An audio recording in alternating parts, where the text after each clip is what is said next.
I decided to rent the cabin alone this time. No friends, no family, just me, a small bag of clothes, some food, my phone, a few tools, and an old notebook I hadn't touched in over a year. I needed time away from everything. Work had burned me out. Every week felt the same, full of pointless meetings, fake smiles, tight deadlines, and a growing pressure behind my eyes that no sleep seemed to fix. I wanted silence, stillness, the kind you only find in places where nobody can bother you. I found the cabin online. It wasn't part of any resort or managed rental chain, just a single listing on a niche website that focused on off-the-grid rentals. The photos showed an old wooden structure sitting at the edge of a forest clearing, with a wraparound porch and a rusted tin roof. The write-up said it had a wood-burning stove, solar power for lights, and rain barrels for water. No internet, barely any cell signal. The owner wrote that it was ideal for people who want to disappear for a while. That sounded perfect. I booked it for 8 nights. I packed light and drove 6 hours north through smaller and smaller towns, then 2 more hours along dirt roads winding through deep woods and steep hills. The last mile of the drive was barely more than a rutted trail that scraped the underside of my car. Branches slapped the windshield as I crept along. When I finally pulled into the clearing, the cabin stood exactly as shown in the photos. Quiet, aged, and surrounded by forest on all sides. It was early afternoon. The air was cool and dry. Late September. The leaves were just starting to change. I shut off the engine and stepped outside. The only sound was the wind moving through trees and the faint ticking of my car cooling down. I stretched my legs, walked a slow circle around the clearing, and took a few deep breaths. I could already feel the stress peeling off me like old paint. I unloaded my bag and locked the car. Inside, the cabin was simple. One main room with a wood floor, a stone fireplace, a low bed, a table, and a small kitchen with a hand pump sink. The bathroom was just an outhouse a short walk behind the trees. There was a narrow ladder to a loft with an old cot, but I didn't plan on using it. The solar lights were weak but functional. There was a little radio on the shelf that picked up only one static-filled station. I put my bag down, tested the pump, checked the stove, then sat on the edge of the bed and listened to the silence. That first day passed easily. I walked a little through the woods, made dinner on the stove, and sat on the porch as the sky dimmed. Stars came out early and bright, with no city glow to block them. I fell asleep quickly that night, bundled in an old quilt, with the sound of wind rocking the trees around me. The next morning was colder. I had to relight the stove and warm my hands over the fire. I made coffee, ate toast, and decided to hike up the ridge trail that started behind the cabin. The owner's map showed a narrow path that climbed the hill and looped back down about 5 miles away. I packed a bottle of water, a granola bar, and set out. The trail was rough but manageable. Tree roots and loose rocks made me watch every step, but the view from the ridge was worth it. You could see the forest stretch for miles in all directions. Just a sea of trees rolling over hills, fading into mist. No roads, no houses, no signs of people. I stayed up there for a while, eating slowly, breathing it in. It was on the way back down that I noticed something odd. A small pile of rocks near a tree. Not just random stones. These were stacked carefully, balanced in a little pyramid about 2 feet high. I stopped and looked at it. It didn't feel natural. I thought maybe a previous guest had made it. People build weird little things in the woods all the time. But the longer I looked, the more it felt off. It wasn't just the stack, it was the area around it. The ground had been cleared. No twigs, no leaves. Just bare dirt in a perfect circle about 6 feet across. I didn't touch it. I just kept walking. That night, I sat on the porch again, but I couldn't relax the same way. Every time the wind moved the trees, I thought I heard something else beneath it. Faint cracks, soft thumps. Once I even turned and stared into the woods for several minutes, certain something had moved. But there was nothing. No animals, no person, just shadows. By the 3rd day, I stopped enjoying myself. I kept thinking about that rock pile. It sat in the back of my head like a splinter. I didn't go back to the ridge trail. I stayed near the cabin, chopping some firewood, making notes in my book, even trying to sketch out the tree line. I thought maybe keeping busy would help. That night, around 3 a.m., I woke up needing to use the bathroom. The fire was low, and the cold air had settled deep into the room. I pulled on my jacket, grabbed the flashlight, and stepped outside. The outhouse was maybe 100 feet into the trees, just a short walk. But the second I closed the cabin door behind me, I felt something was wrong. The woods were too quiet. No bugs, no owls, not even wind. The silence was heavy, like a pressure on my chest. I clicked on the flashlight and walked fast, not looking to either side. My feet crunched over twigs and frozen leaves, but I felt like every sound I made was too loud, like I was disturbing something that had been waiting.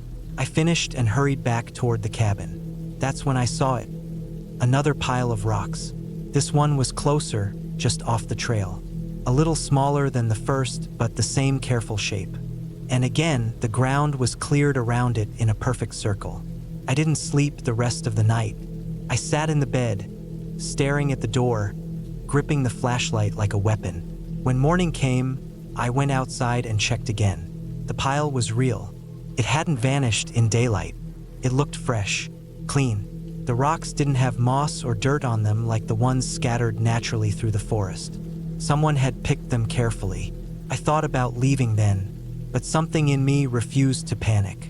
I told myself it was just some other camper or hiker, maybe even the owner playing some weird game. I made a plan to stay 2 more nights and leave early if anything else happened.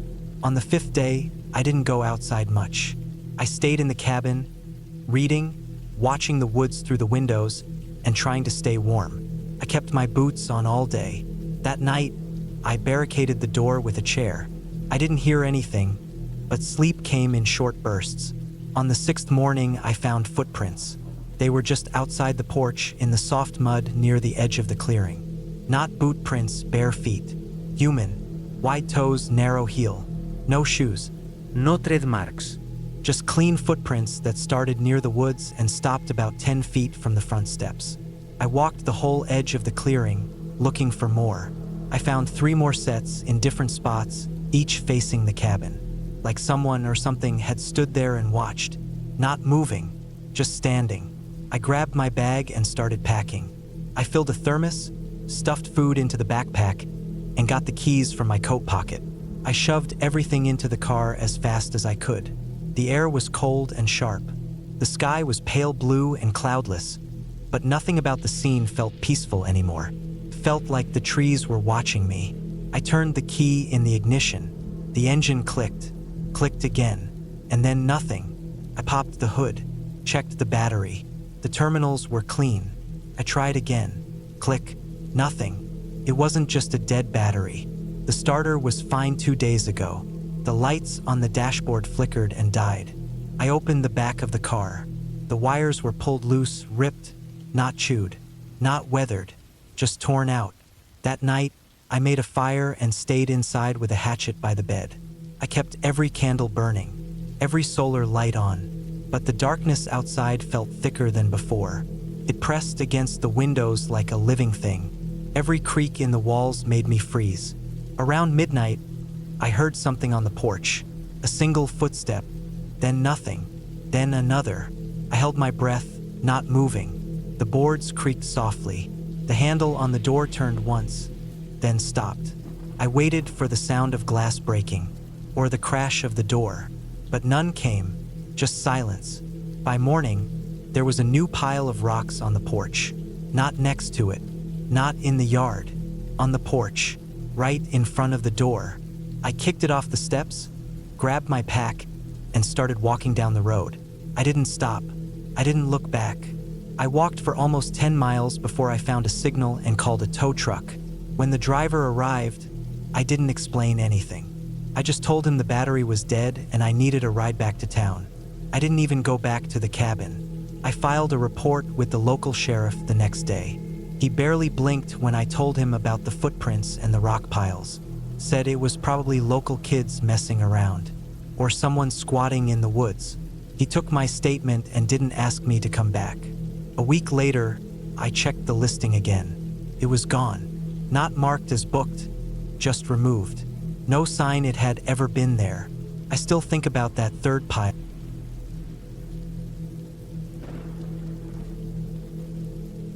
It had started out as a simple escape, a weekend getaway to clear my head. Just me, the woods, and a small cabin I found online. Nothing fancy, a quiet, out-of-the-way place to retreat from everything that had been weighing on me. I arrived at the cabin just as the sun was starting to dip behind the trees, casting long shadows across the clearing. The cabin itself was small but cozy, nestled at the edge of a thick forest. From the outside, it looked like something out of a postcard. A rustic, old-fashioned building with a stone chimney and wooden shutters, surrounded by towering pine trees. The perfect place to disconnect and unwind. I was relieved to see that no one else was around. The cabin was remote, isolated, tucked away from any busy roads or bustling towns. The nearest neighbor was miles away, a small comfort for someone who was looking for solitude. I parked my car, grabbed my bag, and made my way inside. The cabin smelled like wood and earth, a scent that made the place feel homely. The interior was simple, but charming: wooden floors, a small kitchen, a living area with a stone fireplace, and a single bedroom tucked in the back. It was just what I needed. After unpacking, I lit a fire in the hearth. The crackling of the flames and the warmth of the fire filled the small room, making the outside cold seem a distant memory. I'd spent a lot of time looking for the right place to retreat to, somewhere quiet, away from everyone. I wanted peace, space to breathe, and a chance to think. Night fell quickly, the darkness wrapping around the cabin like a thick blanket. I sat in front of the fire, letting my mind wander. The wind howled softly outside, rustling the leaves of the trees. It felt oddly soothing, but also strange.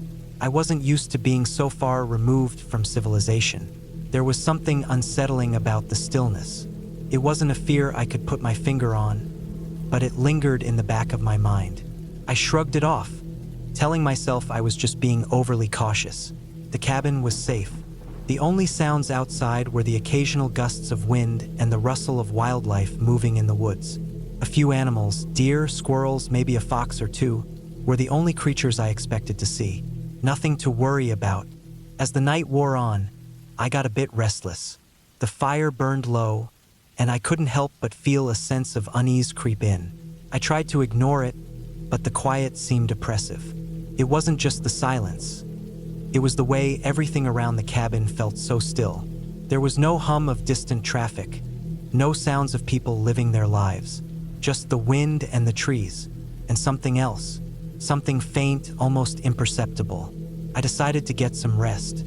I extinguished the fire, grabbed a blanket, and settled into the bed in the small room at the back of the cabin. I pulled the covers up to my chin, trying to ignore the sense of dread that seemed to creep in with the darkness. At first, I thought I was imagining it, the noise, that is, but then it came again. A sound, low, distant, almost like a thud. I sat up in bed, straining my ears. It was hard to tell where it was coming from. The sound was faint, barely audible, but there it was. I waited, hoping it would stop, but it didn't. Instead, it grew louder, more distinct. A series of thuds, followed by a sharp crack, as if something had broken. It sounded like it was coming from outside the cabin. I tried to convince myself it was just the wind, or maybe a branch falling from one of the trees. But the noise didn't stop. It was rhythmic, almost like footsteps, heavy ones. The hairs on the back of my neck stood up. I hadn't heard anyone approach the cabin, and yet the sounds were unmistakable. I pulled the blankets tighter around myself, debating whether or not I should go outside to investigate. I had no flashlight, no way of knowing if there was actually someone out there, but I couldn't ignore the sound. It wasn't animalistic. It was too deliberate. I stayed frozen in bed, waiting for something to happen, but the noise stopped abruptly. Complete silence followed. I thought I might have imagined it all, but then I heard it again. A loud thud, much closer this time. I could feel my heart racing as I listened intently, the fear creeping up my spine like a slow burn. The thuds were coming from the side of the cabin now, and I realized with a jolt that they weren't just random noises. They were footsteps, circling the cabin, moving from one corner to the next. I didn't know who or what was out there, but I was certain I wasn't alone. I felt stupid for not bringing a phone, for not checking the area more carefully before settling in. But I didn't want to panic. I forced myself to stay calm, to think logically. The first step was to assess the situation. Was it a person, or was it just wildlife? Could have been a bear, or maybe even a larger animal like a moose. But the deliberate nature of the thuds made me think otherwise. I glanced out the small window beside the bed. The night was pitch black. I couldn't see anything in the darkness. The wind had picked up again, but the footsteps didn't stop. I felt trapped. If I went outside, I might run into whoever or whatever was out there. But staying inside didn't feel any safer. I had no idea if they were armed, or if they even knew I was here. The thought of confronting them in the dark filled me with dread. I knew I had to do something. The cabin wasn't big. It wouldn't take much for whoever it was to find a way in. The doors were locked, but the windows were small, and it wouldn't take long to break one if they wanted to. I spent what felt like hours lying there, listening to the footsteps circling the cabin. Then, just as suddenly as they'd started, they stopped. Complete silence once again. I didn't know if I should be relieved or more terrified. Had they gone? Or were they waiting for something? Minutes passed, each one dragging on as I lay there, trying to control my breathing. The sounds outside didn't return, but I still couldn't shake the feeling that I was being watched. Eventually, I worked up the courage to leave the bed. I moved cautiously to the door, making sure it was locked. Then, I slowly moved to the window and peered out. Nothing. The woods were as still as they had been earlier. No sounds, no movement. But that didn't make me feel better. If anything, the silence made it worse. It was unnatural. I spent the rest of the night on edge, too scared to sleep, too scared to do anything. I kept the lights off, hoping that whoever or whatever was out there would think I had already gone to bed. The fire in the hearth had long since gone out, leaving the cabin cold and dark. By the time morning came, I felt like a wreck. I hadn't slept a wink, and my mind was racing. I was exhausted, but I couldn't shake the feeling that I wasn't alone. Something wasn't right about the night. I waited for the first light of dawn, then quickly packed my things. The earlier sounds hadn't returned, but I couldn't stay. I needed to leave. The entire night had felt wrong, and I wasn't willing to risk another night in that cabin. I opened the door slowly, checking the area before stepping outside. The air was crisp, the woods eerily quiet. No signs of movement, no signs of life, just the vast emptiness of the forest surrounding me. I made my way to the car, still scanning the woods for any sign of what had happened the night before. But the forest was still, too still. As I drove away from the cabin, I couldn't shake the feeling that someone, or something, had been watching me the entire time. I kept looking in the rearview mirror, half expecting to see something, or someone, standing in the road behind me. But there was nothing. I had no answers, no explanation for the strange sounds or the presence I'd felt. But I knew one thing for sure. I would never return to that cabin. Not ever again.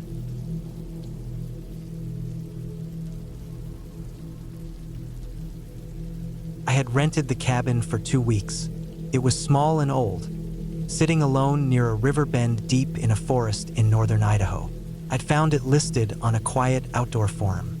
It wasn't on Airbnb or anything popular like that.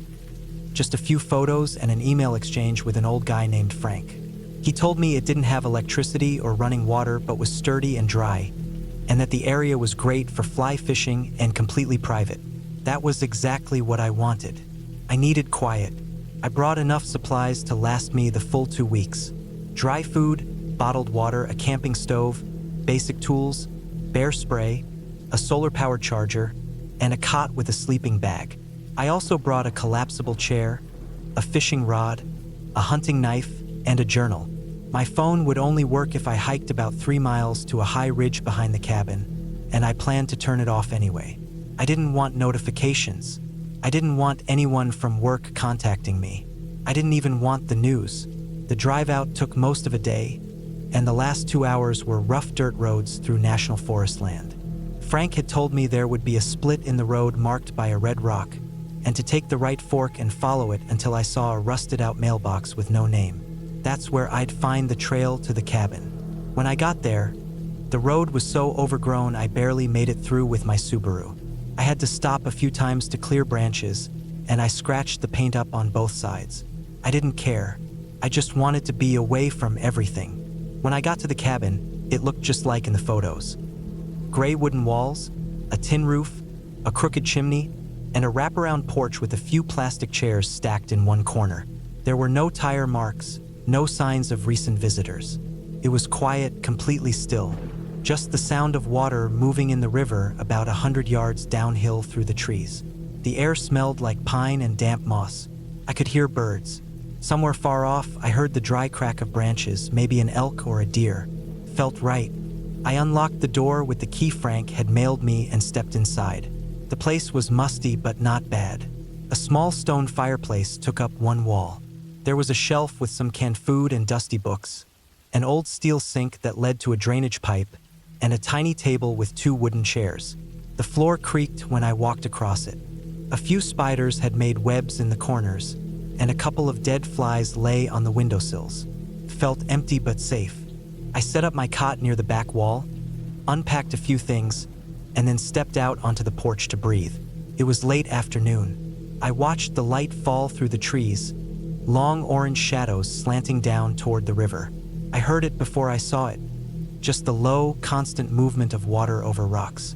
The river curved around a small ridge and widened near the cabin, shallow enough that I could see smooth stones under the surface. It was beautiful. I remember standing there, just staring, not thinking about anything. For the first time in months, maybe even years, I wasn't thinking about work or rent or bills or deadlines. I was just standing there, breathing in cold forest air. The first night passed quietly. I made some rice and tuna on the camp stove and read an old paperback I found on the shelf. I sat by the window with a flashlight and listened to the wind in the trees. Around 10 p.m., I shut everything down and crawled into the sleeping bag. The cabin creaked a little as it cooled, and I could hear an owl outside. I slept better than I expected. The next morning, I walked down to the river and spent hours casting into the slow water. I caught nothing, but I didn't care. I sat on a large flat rock, warmed by the sun, and watched small insects skim the surface of the water. I saw a heron further upstream, standing still as a statue. I made notes in my journal about the birds and the plants. I noted that I should bring more water down from the car before it ran out. That afternoon, I decided to explore further downriver. I followed the bank for a mile or so, moving slowly, taking in every little detail. I saw old tracks in the soft earth near the water, probably raccoons or deer. A few times I stopped and just listened. I heard something snap far off like a branch breaking, but figured it was just the forest doing what forests do. There was no trail here, just thick brush and trees. I had to push through some sections, stepping over logs and skirting around dense ferns. Eventually, I came to a narrow clearing where the trees fell back a little. Across the river, I noticed something odd. What looked like a fire ring. Stones arranged in a circle, black in the middle. I squinted and saw a small pile of what might have been ashes. It didn't look new, but it didn't look old either. I didn't think much of it at the time. This was public forest, after all. Other people must come out here sometimes. I turned around and headed back. That night, the wind picked up. It howled against the cabin, rattling the tin roof. I woke up a few times and heard what sounded like sticks hitting the windows, but figured it was just branches. I didn't sleep as well, but I didn't feel scared. Not yet. The next day, I woke up early and made instant coffee on the stove. I planned to hike up the ridge behind the cabin and check for a signal. I hadn't turned my phone on in 3 days, and I figured I'd check in with my brother. Just send a quick text to let him know I was okay. The hike up took nearly 2 hours. The slope was steep and the undergrowth thick, but I eventually found a rock outcropping that gave me a view through the trees. I turned on my phone and waited. 2 bars. I sent a message. Asterisk all good. Cabin. No signal unless I climb. Back down now. Talk later. Asterisk I turned the phone off again and started heading back. Halfway down, I noticed something strange. I could see the cabin through a break in the trees, but something looked different. I stopped and stared. One of the plastic chairs that had been stacked on the porch was now lying on its side in the dirt. I knew I hadn't touched them. I hadn't even been on that side of the porch. Could have been the wind, I told myself. It had been strong the night before. But still, I kept looking at it. Something tight settling in my stomach. Back inside the cabin, everything looked normal. My gear was untouched. The cot was fine. The food was where I'd left it. I checked the door, still locked. Nothing was missing or moved. I told myself again it was just the wind. That night, I heard movement outside. It was around midnight. I was half asleep when I heard a crunching sound, slow and steady, like someone walking on dead leaves. It wasn't an animal. It was too rhythmic. Then it stopped. I held my breath. The cabin was dark. I didn't dare shine my flashlight toward the window. I just lay there, completely still. Minutes passed. Nothing. No more footsteps. The next morning, I walked the perimeter of the cabin. About 30 feet out, I found something.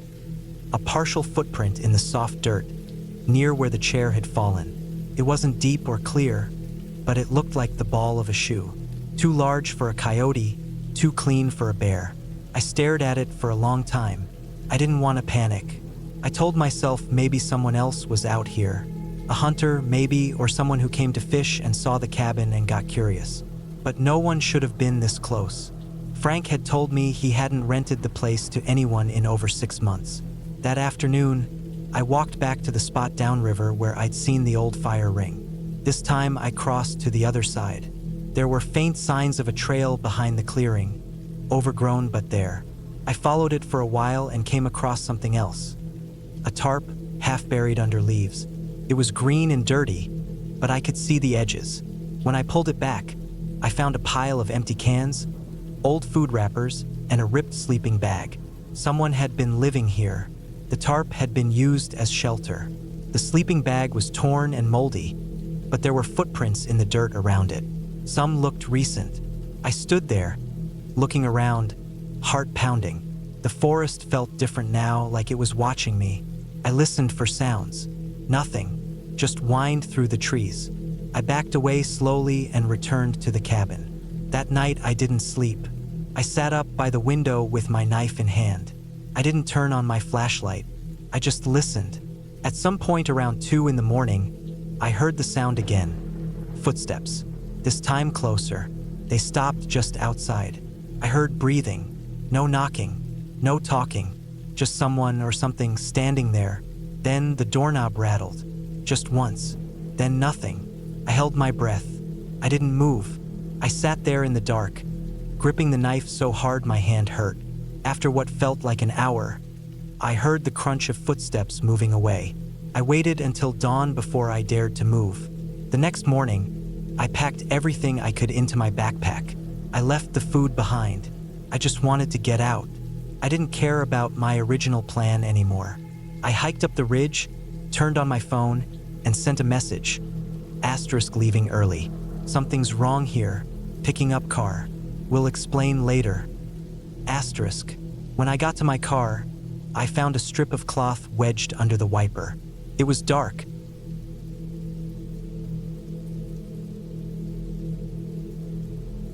I had been planning the trip for weeks. It wasn't anything extravagant or particularly special. Just a few days alone in a cabin I'd rented up in the mountains, far from the noise of the city. The whole point was to disconnect, unwind, and find some solitude. I was tired of the constant rush, the traffic, the noise, and the stress that came with everyday life. I just needed a break, a chance to catch my breath. The place was small, but that was part of the appeal. A tiny wooden cabin tucked away in the middle of a thick forest. Exactly what I was looking for. When I arrived, it was already late in the afternoon. The sun dipping lower and lower, casting long shadows across the forest floor. The air was crisp, with just a hint of winter still hanging in the air, though it was technically spring. I could feel the weight of silence as I stepped out of my car and looked around. There was nothing but trees, tall, thick pines that stretched high into the sky, and the faint sound of a distant stream. It was perfect. I unloaded my bags and carried them to the cabin, which was exactly what I expected. A simple wooden structure with a small porch, a few windows, and a roof that seemed to sag slightly in the middle. The door creaked when I opened it, and the smell of aged wood and dust greeted me as I stepped inside. The interior was sparse but cozy. A small kitchen with a wood stove, a simple table, a couple of chairs, and a worn-out couch. There was a small fireplace against one wall, and a set of stairs led up to a lofted bedroom. After I settled in, I started a fire in the stove and made some tea. It felt good to just sit there, by myself, without any obligations or distractions. The cabin's solitude was exactly what I needed. The sky darkened quickly, and the forest around me seemed to grow even quieter. I had no neighbors for miles, no one to disturb my peace. That night, as I lay in bed, the only sounds I could hear were the occasional crackle of the fire in the stove and the rustling of the wind outside. The wind would blow through the trees, making them creak and groan, but nothing else. No voices, no traffic, just the wilderness. I woke up early the next morning to the sound of birds chirping outside. The sun had barely risen, and the light coming through the cabin's windows was soft and golden. I spent the day hiking around the area, exploring the trails and taking in the beautiful scenery. It was everything I'd hoped for. Peaceful, tranquil, just me and nature. But as the day wore on, I started to feel a little uneasy. It wasn't anything specific. I didn't see anything strange, nor did I hear anything unusual, but there was something about the stillness of the place that started to feel oppressive. It was as though the silence wasn't just quiet. It was heavy, like the air itself was thickening around me. I shrugged it off. It was probably just my mind playing tricks on me after so many hours of solitude. I made my way back to the cabin, the sun dipping behind the mountains as I walked. As I got closer to the cabin, I noticed something odd. The door was slightly ajar. I was sure I had closed it when I left. I knew I had, but there it was, hanging open just a few inches. My first thought was that I'd forgotten to latch it properly. But as I stood there, looking at the door, a cold shiver ran down my spine. The more I stared at it, the more uneasy I became. I could feel my heart start to race, and my hands tightened around the straps of my backpack. I walked up to the door cautiously, trying to listen for any sounds from inside. But all I could hear was the sound of the wind in the trees, the faint creak of the cabin's wooden frame. I pushed the door open the rest of the way and stepped inside. The cabin was just as I had left it. Nothing was out of place. I checked the stove. It was off, just as I had left it. The chairs were where I'd left them, and the fireplace was empty. But there was something about the way the cabin felt now, different, colder somehow, as if it had changed since I left, even though nothing was visibly different. I made my way to the kitchen to grab some water, trying to shake off the feeling that something was wrong.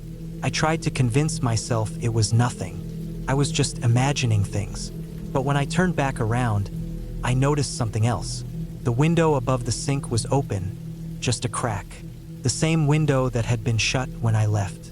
At that point, my unease turned to full-blown anxiety. I wasn't sure why, but I knew something wasn't right. I didn't want to admit it to myself, but my mind was racing with thoughts I couldn't control. Who had been in the cabin? How had the door gotten open? Had someone been here while I was gone? The thought of another person in such a remote place made my stomach twist. I double-checked the lock on the door, bolted it shut, and went to the small loft to check the bedroom. Everything seemed normal up there. Bed made, nothing disturbed. But the more I looked around, the more I couldn't shake the feeling that I wasn't alone. The next few hours were a blur. I tried to distract myself by reading a book I had brought along, but my mind kept drifting back to the strange feeling of being watched. I kept hearing sounds outside, branches snapping, leaves rustling. But when I looked out the window, there was nothing, just the darkening forest, stretching out in every direction. That night, I tried to get some sleep, but it was impossible.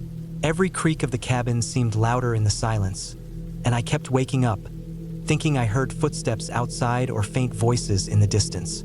I told myself it was just the wind. It had to be, but the fear kept growing, gnawing at me until I could barely stay still. I spent the entire night awake, staring at the ceiling, waiting for something, anything, to happen. But nothing did. The hours dragged on, and eventually, I must have fallen asleep because I woke up the next morning with a start.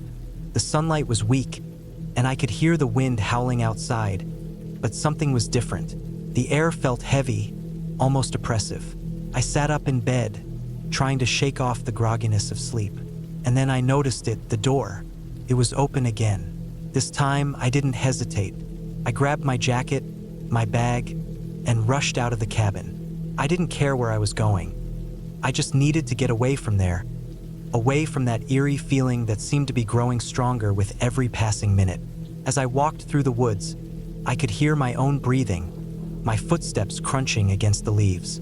I tried to stay calm, but my mind was racing. What was happening? Who had been in the cabin? Why had the door been open? Why did I feel like something or someone was following me? I spent hours wandering through the forest, unsure of where I was going, but I didn't care.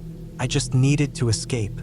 Eventually, as the sun began to set, I stumbled upon a small stream, and I realized I was lost. That's when I heard it, a faint noise in the distance. At first, I thought it was just my mind playing tricks on me, but the sound grew louder. Someone was coming. Panic surged through me. I didn't know what to do. I couldn't go back to the cabin. I couldn't face whoever or whatever was out there. I ran. The forest around me seemed to close in, the trees blurring together as I sprinted through the underbrush, dodging branches and rocks. My heart pounded in my chest as I pushed myself harder, not daring to look back. But then I saw it, a light in the distance, a cabin. It wasn't mine, but it was a cabin, and it meant people. It meant safety. I reached it in a frenzy, pounding on the door, desperate for someone to open it. And they did. A middle-aged couple, clearly startled to see me in such a state, let me inside. I explained everything. The strange noises, the open doors, the feeling of being watched. They offered me food, water, and a place to stay for the night. I didn't care what they thought. I just needed a break from the fear that had been gnawing at me.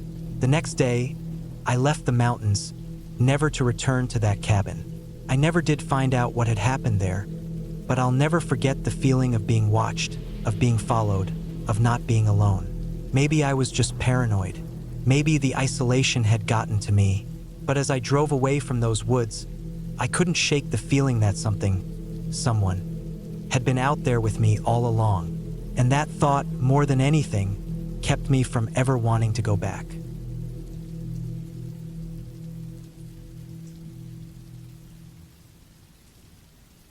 It was early October when I decided to rent the cabin. I had been working nonstop for months, barely taking any time to breathe. Deadlines, meetings, responsibilities. It all started feeling like a trap I couldn't get out of. One night, I stayed up late scrolling through rental listings, just looking for some quiet place in the woods. Not a fancy resort or a lake house. I wanted something simple, remote, somewhere I could disappear for a few days. I found a listing that looked like it had barely been touched in years. The pictures were grainy and old, probably taken with a flip phone. The cabin sat deep in the mountains of northern Idaho, not far from the Canadian border.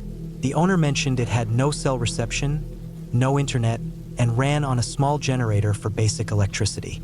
The description said it used to be near an active logging road that had been closed off 10 years earlier. I don't know why, but that caught my attention. Something about it felt quiet and forgotten. Exactly what I needed. The drive took longer than expected. I left my apartment in Spokane around 9 in the morning, expecting to get there by 1. But the last 30 miles were slow, winding dirt roads through thick forest. My rental car was a small SUV, barely good enough for the narrow trails. Trees leaned over the road, sometimes brushing the windows, and fallen branches kept me alert the whole way. There weren't any signs, no road names, nothing. Just GPS coordinates and a rough map the owner had emailed me. I finally reached a rusted-out gate with a chain across it. A small wooden sign, faded and half-broken, hung from the top. U.S. Forest Service, closed, and no access. Just like the owner described. The key he mailed me worked on the padlock, and I drove in slowly. The road past the gate was covered in leaves and overgrowth, clearly unused. The trees here were denser, pressing in from both sides. The air smelled like damp soil, pine needles, and decay. The cabin appeared about a half-mile in. It was tucked into a slight dip in the terrain, almost hidden by the tall trees around it. Small, one-story, made from dark logs and a metal roof, with a single chimney sticking out one side. There was a porch with 2 broken chairs and a stack of chopped firewood. A shed stood nearby, the door half open. No other buildings in sight. No cars. No trals. Nothing. I parked the car next to the porch and stepped out. It was dead silent. No birds, no wind, just the soft ticking of the engine as it cooled. I looked around, listening. No sign of anyone. No footprints in the leaves. No tire marks. It really did feel like I was alone. The inside of the cabin was basic. One main room with a table, a small couch, a fireplace, and a kitchenette with a hand pump for water. A narrow hallway led to a bedroom and a bathroom. The generator was behind the cabin, and the owner said it had enough fuel for 4 or 5 days if I used it sparingly. I started it up and tested a few lights, dim but working. I turned it off right after, deciding to use it only after dark. I didn't want to hear that low hum all the time. I unpacked slowly, taking time to settle in. I brought simple food, canned beans, rice, pasta, trail mix, coffee. I had a few books, my journal, and a portable radio that only worked when the weather cooperated. I put my phone in a drawer and forgot about it. The silence started to feel comforting. That first night, I sat on the porch with a blanket and watched the last light disappear through the trees. I didn't light a fire. I just wanted to hear nothing. The stars came out, clearer than I'd seen in years. There was no moon, just the dark shapes of trees all around me and the faint outlines of hills in the distance. I went inside and turned on one lamp. I ate a cold meal and read until I got tired. I fell asleep quickly. I don't know what time it was, but I woke up to a sound. Not loud, just a crack, like a branch breaking under pressure. I lay there, holding still, listening. Then it happened again, closer. Another snap.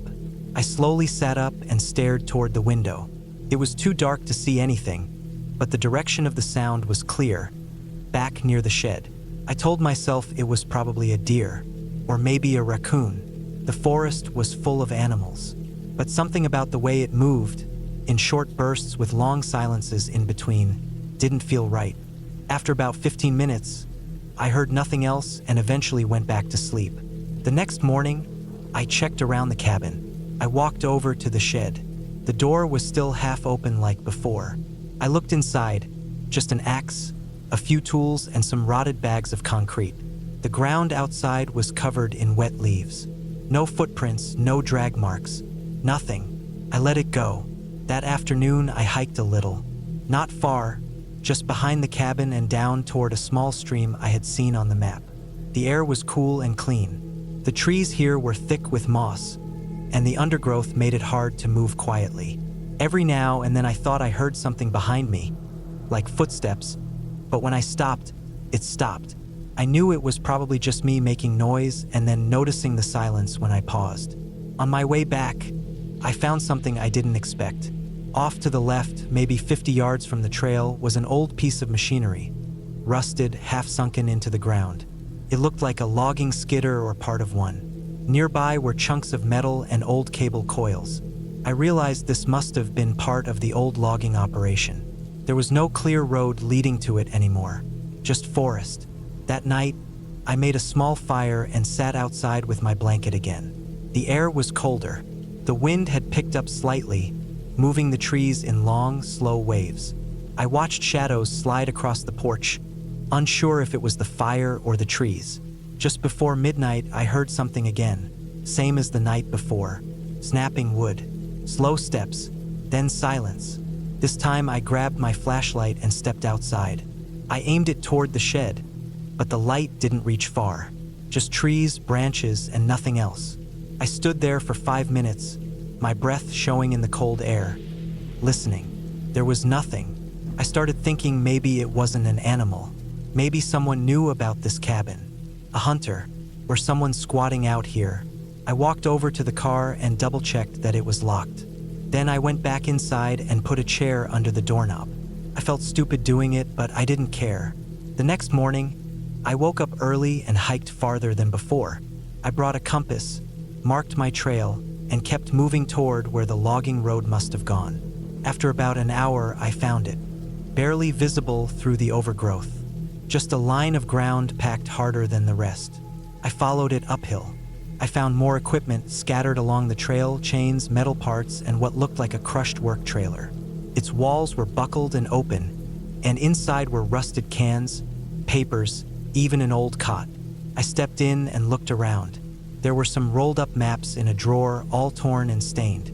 One of them showed the area, with red circles and XS marked in a grid pattern. I didn't understand what they meant. Just as I turned to leave, I noticed something scratched into the wood above the doorway. Letters and numbers, barely readable. It said, "Last crew 2007, stay out of Sector 9. That made me stop. Sector 9? What the hell was that supposed to mean? There were no zones or sectors on any of the maps I'd seen. I folded the one with the marks and took it with me. Back at the cabin, I laid it out on the table and tried to match the landmarks. It looked like the cabin was on the edge of the grid. Sector 9 was marked in the far corner, at the base of a hill with an X and a circle around it. I stared at it for a long time, trying to figure out what it meant. Was it just an old logging designation? Why would they leave a warning? That night, I heard the sounds again. Closer. This time, I didn't go outside. I sat in the dark, holding a fireplace poker, waiting. The sound moved, first near the shed, then around the side of the cabin. I didn't hear footsteps, just the soft crush of leaves and then nothing. At one point, I thought I saw a shadow pass across the window, but it might have been my imagination. The next morning, I found prints. Not boot prints, not animal tracks, just deep, strange impressions in the wet ground near the back wall. Like someone stood there, shifting slightly, pressing their weight into the soil. No toe marks, just deep round spots spaced too far apart for a normal stride. I looked around the trees. Nothing. That day, I decided to check out the area marked Sector 9. It took almost 2 hours to get there. I used the old logging road and cut across where the map indicated. The forest changed as I got closer, thicker, darker. The trees were taller and the undergrowth more tangled. I had to fight my way through brambles and slippery rocks. I nearly turned back twice. Then I saw it, a clearing hidden behind a ring of trees. In the center was a large concrete slab, half buried in moss and leaves, like the foundation of a building that had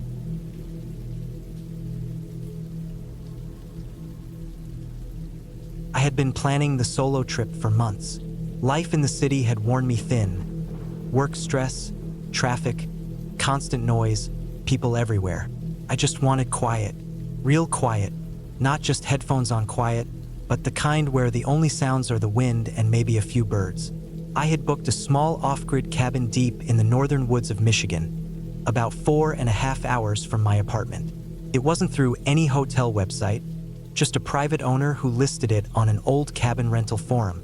He said it had no Wi-Fi, no plumbing, and no electricity. The cabin had a wood stove, a small loft to sleep in, and a well nearby for water. That's what I wanted, real isolation. I needed it. I arrived late in the afternoon on a Thursday. It was mid-October, and the trees were just past peak color. Reds and oranges had started falling and crunching beneath my boots. The gravel road leading to the cabin was rough and barely wide enough for my car. I'd already scratched the undercarriage on a rock by the time I reached the clearing. The cabin sat at the end of the path, surrounded by tall pine and birch. It looked just like the pictures, old square with a small porch and a tiny chimney. I parked and got out. The air was colder than I expected. It smelled like damp moss and burnt leaves. Not a soul in sight. No cars. No roads. Just the forest. I felt like I was exactly where I needed to be. I unloaded my gear. A big backpack with food, a hatchet, sleeping bag, water jug, a flashlight, first aid kit, and a few books. I had no plans for adventure, I just wanted to read, write in my notebook, take walks and sleep. That first night went as planned. I started a small fire in the stove, ate a can of chili, read until I got tired, and crawled up into the loft to sleep. The air was cold, but the sleeping bag was warm. I slept hard. When I woke up the next morning, it was still dark. I checked my watch, 4:50 a.m. The next few days blurred together. I hiked during the daylight, followed deer paths, found a quiet stream, and once saw a group of wild turkeys pass about 30 feet from me. The nights were quiet, too quiet sometimes. It took a while to get used to the absence of all the sounds I normally lived with. No traffic, no TVs, no buzzing from appliances. The only sounds were natural ones. The creak of trees, distant owls, branches falling. But by the third night, I felt comfortable. I stopped jumping at every snap of a twig. It was Sunday night when things changed. The weather had gotten colder. The forecast I checked earlier in the week said possible frost, and they were right. My breath was visible when I sat on the porch that evening. I remember sipping instant coffee from a tin mug and watching the tree line. I hadn't seen another person in 4 days, not even from a distance. No planes overhead, no hunters, not even a lost hiker. That was part of the reason I'd chosen this cabin. It was far from the main trails. That night, I went to sleep around 9. The fire was low but warm. The wind had picked up, making the trees groan a little. I slept in long underwear and socks inside the sleeping bag. The loft was just above the main room, and there was only a short ladder connecting the two. I kept the flashlight beside me, but I hadn't needed it so far. At around 2 a.m., I woke up. No reason, no dream, just wide awake. My heart was pounding a little, but I didn't know why. It was dead silent. I lay still for a moment, waiting to fall back asleep. Then I heard something. It was faint, not loud, a crunch. Then another, not a fast movement, slow, deliberate, the sound of footsteps. I told myself it was a deer, maybe a moose, but something didn't feel right. It was too measured, too steady. It sounded like someone walking on the gravel or maybe on the fallen leaves just outside the cabin. 4 or 5 steps, then nothing. I stayed still, listening. After maybe a minute, another few steps, then silence again. The sound was coming from the front of the cabin, near the porch. There was no reason anyone should be out here. The closest house was at least 7 miles away. I sat up in the loft, heart racing, ears wide open. I didn't move toward the edge of the loft. Didn't want to show any silhouette if someone was looking in. The footsteps didn't return, just quiet wind after that. I stayed awake for hours, listening. Nothing more happened that night. The next morning, I walked outside slowly. Everything looked normal, but I felt different. I checked around the cabin. No footprints in the dirt, but the ground was dry and covered in leaves. It wouldn't have shown much. I told myself it had been a raccoon, maybe a fox, but I didn't believe it. Something about the rhythm of those steps had felt too human. I thought about leaving, packing up and driving home early, but I didn't want to give in to a stupid fear. It had been 4 days, probably my mind playing tricks on me. I stayed. Monday passed without incident. I did a longer hike and brought the hatchet with me, just in case. The forest felt thicker than before. The quiet started to feel heavy. I found myself turning around every few minutes, convinced I was being followed. I never saw anyone. That night I couldn't sleep. I stayed up reading by flashlight until almost 1 a.m., then finally drifted off. I woke again sometime later, heart pounding. This time I knew something was different. I could feel it before I even opened my eyes. I listened. The cabin was silent. But outside, I heard the soft creak of the porch boards. Just one sound, like someone putting weight down carefully. Then silence. I waited. Then another slow creak. Not a natural one. A very human sound. I froze. Whoever it was, they were standing on the porch, maybe trying not to be heard. I reached for the flashlight and quietly thumbed it off, just in case it turned on by accident. I stayed in the loft, low, waiting. I don't know how long I stayed there. 20 minutes? 40? I didn't hear any other movement after that. Eventually, I must have fallen asleep from sheer exhaustion. In the morning, I checked the porch. No footprints, but the porch boards were old and brittle. It would have creaked under any weight. I saw nothing out of place. Still, I felt sick to my stomach. Something was off. I wanted to leave, but part of me still clung to the idea that it was just paranoia. I spent that whole day on edge. Didn't hike, didn't read. Just sat on the porch with the hatchet close by, watching the woods. I didn't see anything. No animals, no birds, nothing. That night, I didn't sleep in the loft. I stayed downstairs in the corner near the wood stove. I didn't light a fire. I kept everything dark. I wanted to hear if anything happened. It was close to 3 a.m. when I heard the knock. Not a loud knock, just 3 soft taps. Then silence.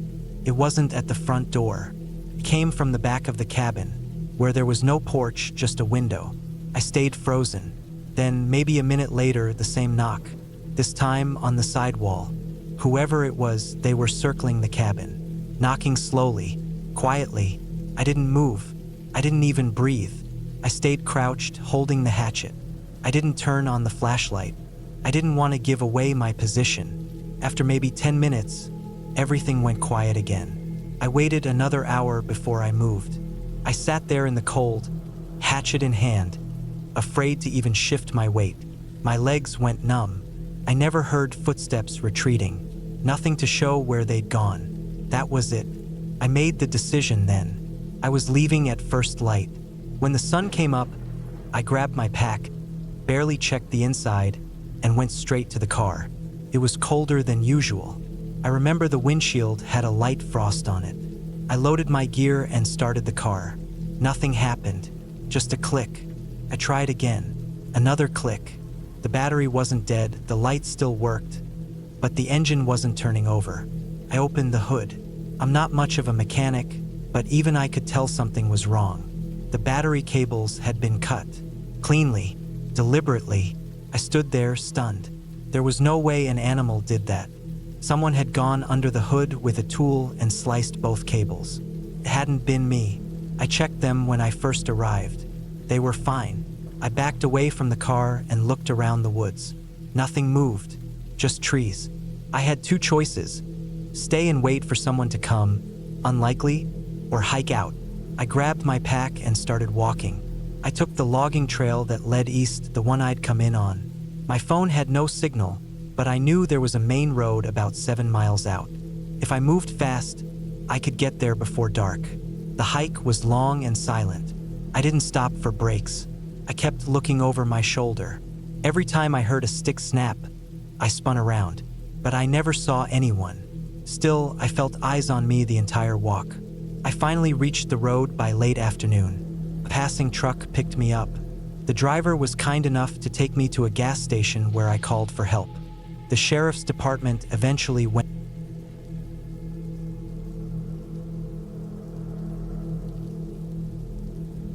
I wanted to get away for a while. I'd been working long hours for months, barely sleeping, barely eating right, and barely seeing daylight. My apartment in the city felt like a concrete coffin, and I hadn't had a real break in what felt like years. So when a coworker told me about an old cabin his family owned deep in the northern woods, totally off-grid, I jumped on it. He said they hadn't used it in years and that I could go up for a week or more if I wanted. It was early January. The snow had already started piling up across most of the region. I figured the timing was perfect. No tourists, no crowds, no noise. Just a small wooden cabin, surrounded by miles of forest, and me. I packed everything I thought I would need. Food for 10 days, a satellite phone in case of emergency, a generator, fuel, a thick sleeping bag, my warmest clothes, snowshoes, a shotgun for wildlife protection, and a big stack of firewood I bought in town before heading up.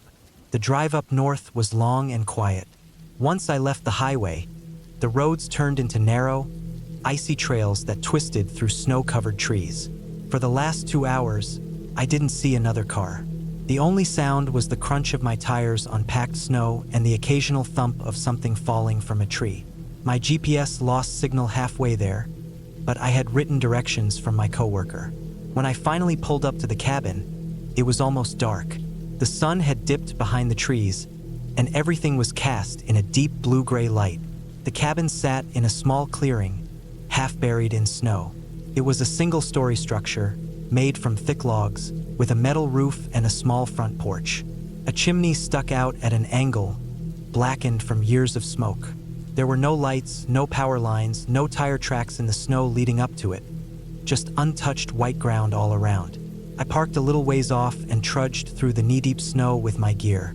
The front door was stiff, but it opened after a few hard shoves. Inside, it was cold and quiet.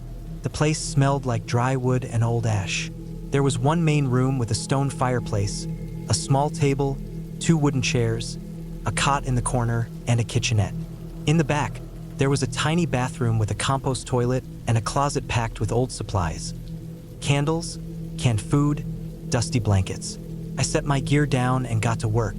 I started a fire first, then unpacked the essentials. I set up the generator outside and ran a line in through the wall to charge my phone and a few lights I brought. Once the fire started to crackle and the cabin warmed up, I sat back and let the silence wrap around me. For the first time in months, I felt my shoulders loosen. The first 2 days were exactly what I hoped for. Quiet mornings with coffee by the fire, long walks through the trees, snow crunching under my boots. I didn't see another soul. No signs of people, no distant noises, just the wind through branches and the occasional rabbit or deer darting through the woods. At night, I'd sit by the fireplace, wrapped in my sleeping bag, listening to the crackle of logs and the howling of wind outside. On the 3rd day, I found the tracks. It had snowed lightly the night before, just enough to leave a fresh layer of powder on the ground. I stepped out that morning and noticed a set of prints leading away from the side of the cabin into the trees. At first, I thought maybe they were mine from the day before, but they were fresh, no snow had fallen over them, and they were too close to the cabin's wall. I followed them around the side of the building and realized they came right up to one of the windows. They were boot prints, human, a single person by the looks of it. I felt a cold pulse in my chest. I knew I hadn't walked around that side the day before, and no one else was supposed to be out here. This wasn't a cabin you could stumble upon by accident. It was miles off the nearest road. I stood there in the snow for a long time, staring at those prints. They stopped at the window, then turned and walked back into the forest. I walked the trail for about 50 feet before it disappeared into thicker woods. The trees swallowed it. I didn't feel like chasing it further. Something about the silence felt heavier now. That night, I triple-checked the lock on the door. I pulled the curtains closed. I kept the fire burning low and sat in the dark with only one lamp on, ears sharp, listening. The wind picked up just after midnight, whistling through the trees. The walls creaked like old bones. I told myself it was nothing. Maybe a hunter passing through. Maybe someone who got lost. But it didn't sit right. The next morning, I found more tracks. A new set, this time on the porch. I hadn't heard anything the night before. No footsteps, no knocks, no creaks. But there they were, clear boot prints coming up the steps and stopping right at the front door. No knock, no attempt to open it. Just standing there, watching maybe, then walking back into the woods. That was the worst part. The way they came and went without a sound. I had left no prints the night before. I hadn't stepped outside once after dark. These were new.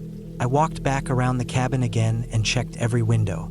Nothing was broken, but at the back, I noticed one of the shutters had been pulled slightly open. I hadn't touched it since arriving. The prints didn't go there, though they only led from the porch into the trees again. Always back into the trees.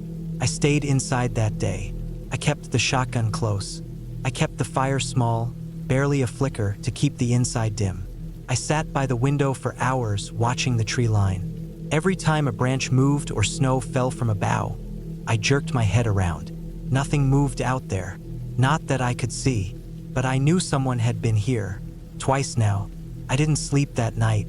I laid on the cot with the gun beside me, every blanket pulled up to my chin, eyes stuck on the ceiling, ears straining. I kept thinking I heard footsteps outside. I kept hearing the wind groan and twist, thinking maybe it was someone breathing just outside the wall. I dozed off at some point.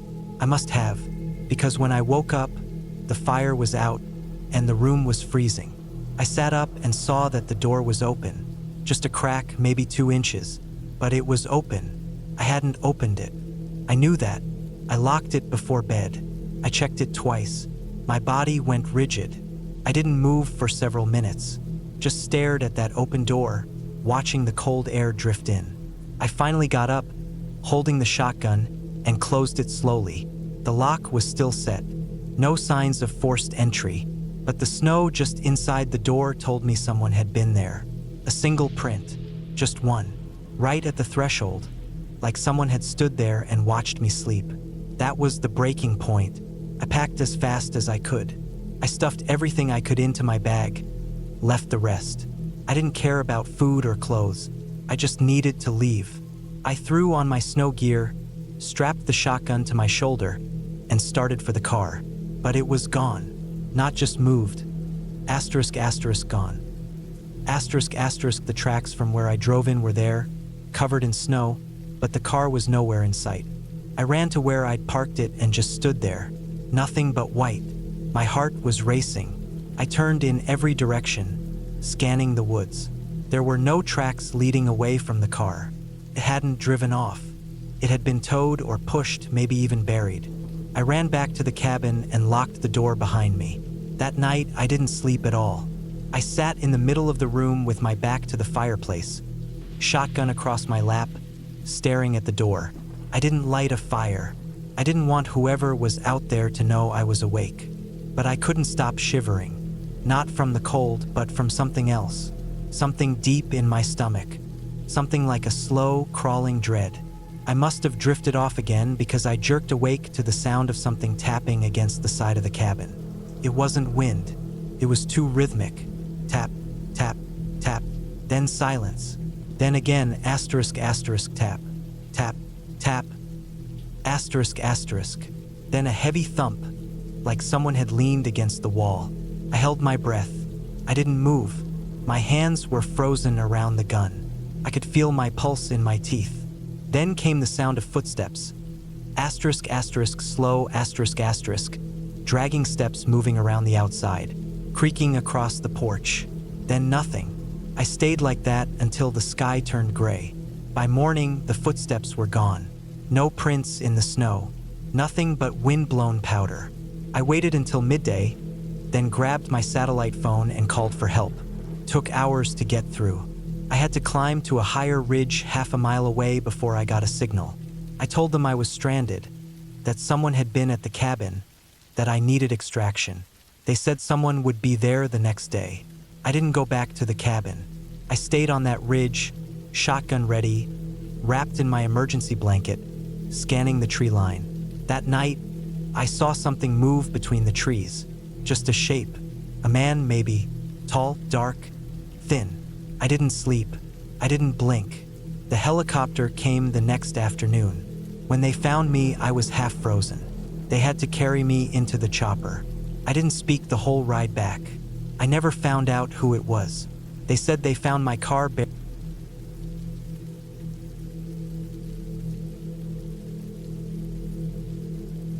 A man was renting out a small off-grid cabin deep in the mountains of northern Washington. It looked old, but it was cheap and quiet, just what I was looking for. I'd been stressed from work, burned out, and the idea of no phone service, no traffic, no people, just forest and quiet for a week sounded perfect. The man who listed it said the place had solar power, a propane stove, and a water pump that worked fine as long as the generator was on for a few hours each day. There was a small creek nearby too, and even an outhouse a short walk behind the cabin. I drove up early in the morning on a Sunday. It was early fall, late September. Cold enough at night to need a jacket, but the sun still came through strong during the day. I packed everything I needed: food, tools, a few books, and some gear just in case anything broke. The drive was long, nearly 6 hours, and the last stretch was all narrow gravel road through thick woods. I passed 2 other cabins in the first 20 minutes, then nothing after that. Just trees, rocks, and winding turns. No people, no cars. When I reached the cabin, it was just how I imagined it. Maybe even a little better. It sat alone in a clearing on a gentle slope, surrounded by tall pine and cedar trees. The porch looked out across a narrow valley, and the nearest hill was at least half a mile away. There was no sign of anyone, not even fresh tire tracks. The cabin itself was small, just one main room, a wood stove in the corner, a little kitchen area, a fold-down bed, and a table by the window. The floor creaked when I walked, but the place felt solid. The first few days were peaceful. I chopped some firewood, set up a comfortable little spot to read on the porch, and went on short hikes through the trees around the cabin. I stayed within a few hundred yards, just getting familiar with the land. I kept a pocket knife on me, not that I expected trouble, but out there it made sense to be prepared. Every night I made a small fire in the stove and read by lantern light. I didn't miss my phone. I didn't miss anything. It was on the fourth morning that I noticed something strange. I had wandered off a little farther than usual. I followed a game trail behind the cabin that curved up along a ridge I hadn't explored yet. The forest was quiet, but the light coming through the trees made everything look warm and golden. I moved slow, just enjoying the air and the sound of dry leaves under my boots. Then, about 40 minutes in, I found something that looked out of place. It was a narrow path that split off from the game trail. At first, I thought it might have just been erosion or a dried-up stream bed, but the shape of it was too clean. It cut through the trees in a straight line, barely wide enough for a person to walk through, and the plants along the edge looked pressed down. Not recently, but not old either. It didn't look like anything made by animals. I stood there for a while, just staring at it. The trail didn't match anything I'd seen on the map the owner gave me. I'd studied it a few times to plan out where I'd hike, and it showed everything: streams, ridgelines, even old logging roads that weren't in use anymore. But there was nothing in this area. No marks, no trails, not even notes. Still, curiosity got the better of me. I followed the path. It went deeper into the forest, twisting just enough to stay hidden from view unless you were standing right in it. The deeper I went, the colder it got. The trees grew closer together, and the light thinned. I kept going, telling myself I'd turn back in 5 minutes. But then the ground started sloping downward, and I thought maybe it goes to a stream or something. The air smelled different too, damp, heavy. I started to get the feeling I wasn't supposed to be there. Not because of danger, just the way the forest felt, like something was off. Then I saw the clearing. It wasn't large, maybe 20 yards across, with low grass and a few tree stumps. But what stopped me was what was in the clearing. Right in the center stood the remains of an old wooden structure, just a few walls and parts of a roof still standing. It looked like it had been abandoned for decades. The wood was gray and splintered, the roof half collapsed. Some of the boards had moss growing on them. I stepped closer and felt my skin crawl. This place wasn't on any map. I walked around the edge of it, checking the ground, trying to figure out what it was. The size of it made me think maybe it was a hunting shack or a tool shed, but it didn't make sense for it to be this far out in the woods. It was too far from any old road, and the land was too sloped for farming. There was no trail leading to it except the one I'd found. It was just there, forgotten. When I got close to the wall that was still standing, I noticed something even stranger. There were drag marks in the dirt, not fresh but clear. Something had been pulled across the ground, something heavy. You could see the streaks in the dirt and pine needles, leading around the back of the collapsed wall. I followed them. There was a pit, a shallow hole in the ground, maybe 6 feet long and 2 feet wide. It looked like it had been dug with a shovel, but it had started to fill back in with leaves and dirt. There was no smell, but I could tell something had been buried there. Not recently, maybe months ago, maybe longer. I crouched down, staring at it, and every hair on my body stood up. I don't know why. I didn't see anything in the dirt. No bone, no cloth, just the shape. I didn't go back to the cabin the same way. I cut straight through the trees and kept moving until I saw the edge of the clearing where my cabin sat. I didn't look back. That night I couldn't sleep. I kept thinking about the drag marks, the hole, the fact that there was no sign of that place on any map. It didn't sit right. I kept telling myself it was nothing, just old trash or supplies buried by someone long gone. But deep down, I didn't believe it. Something was wrong. And the next morning, I realized I had to check it again. I had to know if I was imagining things. I packed a flashlight, gloves, and a small folding shovel I'd brought for digging fire pits. I walked fast, found the hidden path again, and followed it. The clearing was just as quiet as before. The pit was untouched. I dug. The top layer came up easy. Just leaves, loose dirt, some pine needles.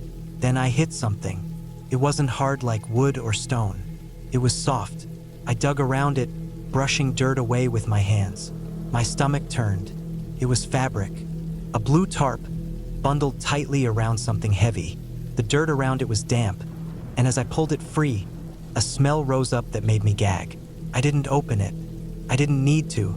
I dropped the shovel and backed away. I didn't run, but I moved fast. I got back to the cabin in maybe 20 minutes. My heart was pounding so hard I thought I might pass out. I locked the door and didn't go back outside that day. Couldn't. I sat at the table and stared out the window, trying to think, trying to decide what to do. There was no phone service, no internet. The satellite phone the cabin owner kept in a lockbox near the wood stove only worked for emergency calls. And it had a note taped to it saying it should only be used for medical or life-threatening emergencies. But I was starting to think maybe this was one. I didn't call though. I waited. That night, I barely slept. I kept thinking about that tarp and what was inside. A body. I knew it. Nothing else made sense. And someone had put it there. Someone who knew that clearing existed. That trail. That pit. And if they'd been there once, they could come back. The next morning, I packed everything I could into my truck. I left the cabin just after sunrise and drove straight to the nearest ranger station, nearly 2 hours away down the mountain. I told the officer everything. I showed him the map, where the trail was, and what I found. They took it seriously. They sent a team up the next day. They found the tarp. It was a body, wrapped tight in plastic and cloth, buried shallow. The coroner later said it had been there for at least 6 months. No ID on the person. No missing persons in the area. No signs of who did it. The old shack wasn't on any official record. No building permit. No land claim. Nothing. The man who rented the cabin to me was questioned. He said he didn't know anything about it. Claimed he bought the property a few years ago and never went that far behind the cabin. The investigators couldn't link him to anything, but the case stayed open. I gave them everything I had. Then I went home. It's been months since then. I haven't gone back to the mountains. I haven't stayed in another cabin. I still think about that hidden trail, how close it was to where I slept. How that tarp sat in the ground not even a mile from the cabin porch. I keep wondering if whoever did it might have come back. Maybe even watched the cabin. Maybe I got lucky. I try not to think about it at night, but sometimes I do. And when I do, I remember how quiet the forest was that day. How cold the air felt the deeper I went. How that clearing didn't feel abandoned. Felt hidden, like someone meant for it to stay that way.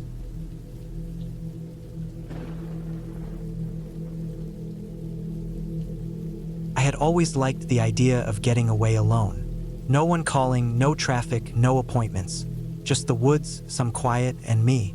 After the past few months I'd had at work, deadlines, meetings, and sleepless nights, it felt like I was dragging my own mind behind me everywhere I went.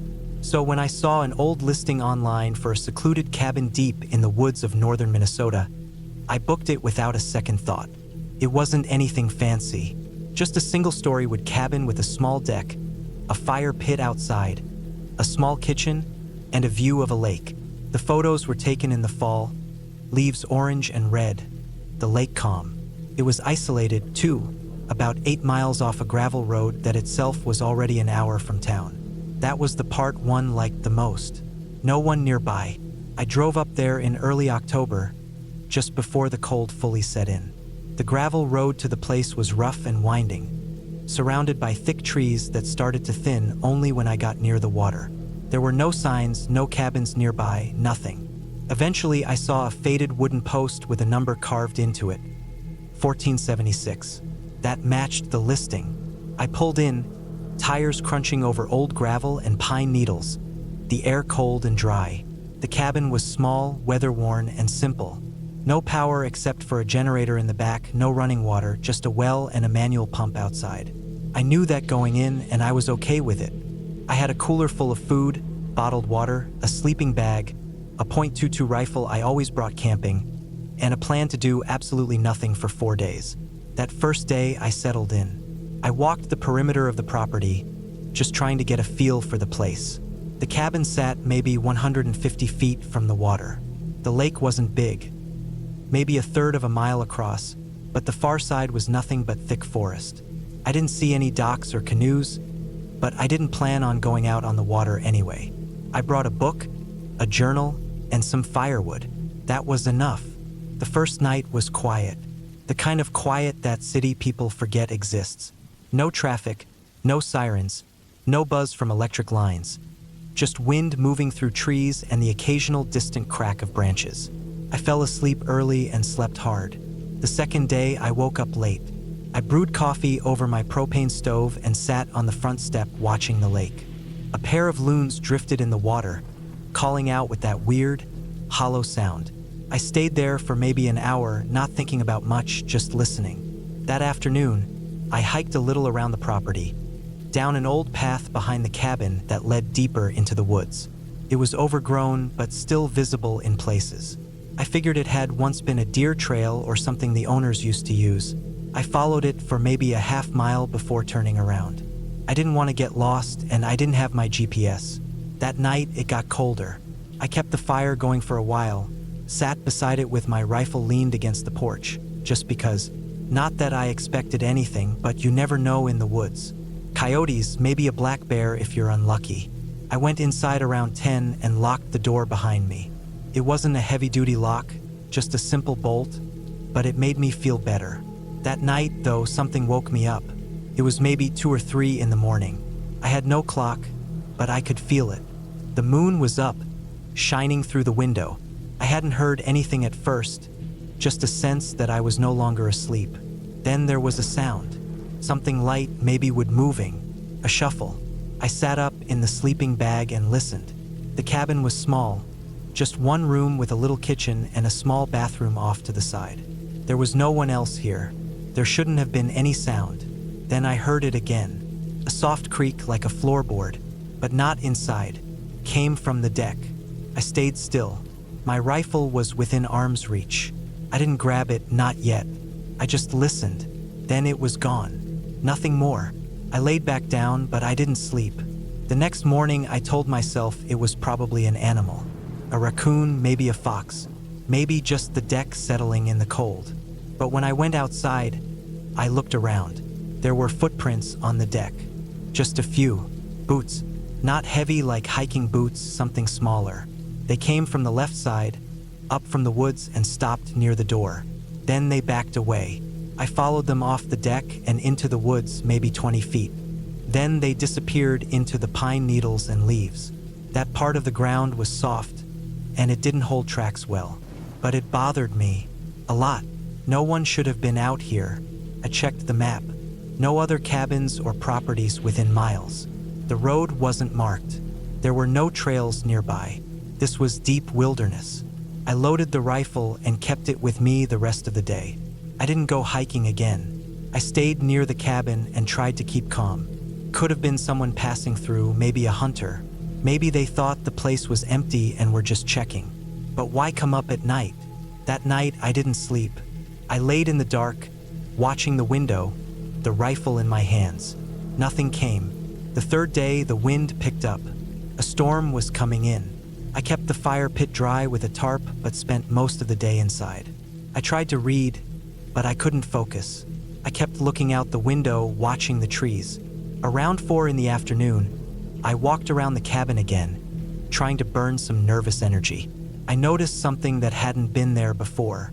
On the side of the cabin, where the well pump stood, someone had scratched into the wood. Just a single letter K. I stared at it for a long time. It was fresh. The mark was pale against the weathered wood, like it had been scraped in with a knife. My chest felt tight.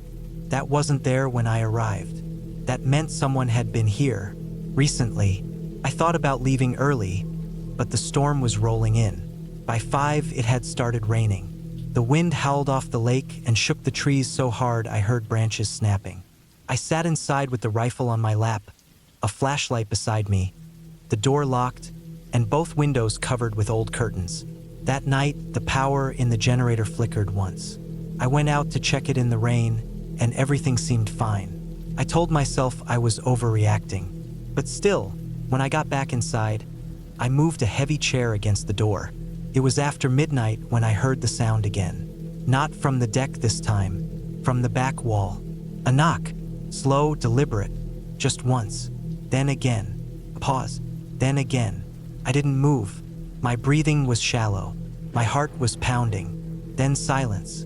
I sat there for over an hour, not even blinking. No more sounds. No movement. Just the wind.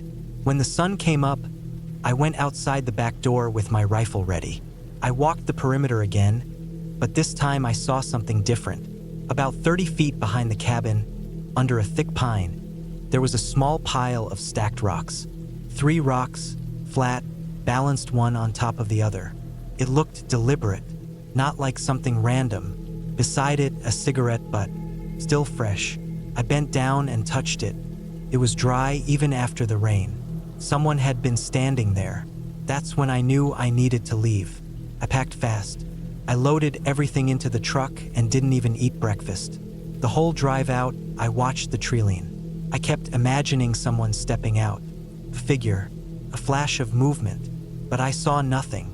The cabin faded behind me, and I didn't stop until I reached the town an hour away. I didn't tell anyone at first. I wasn't even sure what I would say. I just drove home, slept for 12 hours, and tried to forget about it. But I couldn't. A few weeks later, I was looking online and found something that made my stomach twist. A news article from 2017 about a man named Kyle M. Jensen. He'd been squatting in cabins up north, breaking into remote places and living there for days or weeks before vanishing. He'd been arrested twice, once in 2014 and again in 2016, but was released both times.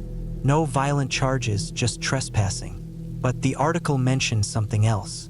In one of the cabins they found, scratched into the doorframe, was a single letter. K. I kept digging. There wasn't much, just speculation.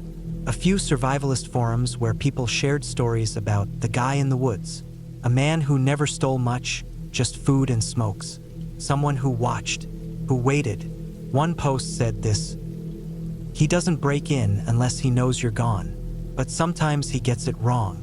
I don't know if that's who came to my cabin. I don't know if it was someone else, but I haven't gone back since. I sold the rifle. I canceled all future trips. And I never rent cabins from websites anymore, only official verified lodges now. Somewhere with neighbors, somewhere with roads, somewhere people would hear you if you screamed. Because out there in the woods no one does, and someone might be watching you the whole time, waiting until you fall asleep."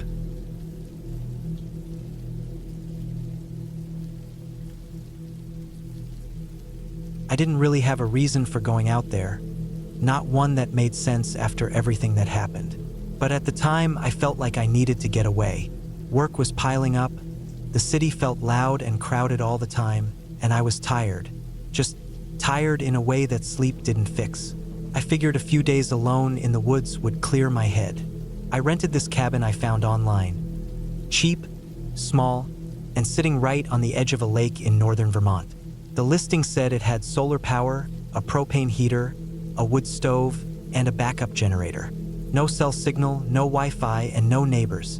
That sounded perfect. I drove up on a Thursday morning. It was already cold that week. The trees were mostly bare, and patches of snow clung to the shaded parts of the hills. My car, an old Subaru, rattled and hissed as I pushed it up the dirt roads that wound toward the cabin. I passed a small trailhead sign with peeling green paint, then kept going another 3 miles. Eventually, I found the turnoff. Nothing but a narrow gravel road with a chain hung loosely across the entrance. The chain was down just like the owner said it would be. I drove in slowly. It was tight, branches scraping the sides of my car. I could feel the tires slipping now and then, soft mud from a recent melt. When I finally broke through the trees, the cabin was there. Smaller than I expected. Just one story, gray wooden boards, one front window, and a door with a heavy lock on it. There was a little tin chimney poking out the side and a small woodshed behind it. The lake sat just beyond that, maybe 30 yards away, quiet and still. A thin film of ice had already formed along the edge. I turned off the car and got out. It was colder than I expected. I grabbed my coat and went to unlock the door. The key the owner mailed me worked fine. Inside, it smelled like wood and dust. The place was clean, though. There was a little bed in the corner with a thick blanket, a table with 2 chairs, and a little counter with a propane stove and a hand pump sink.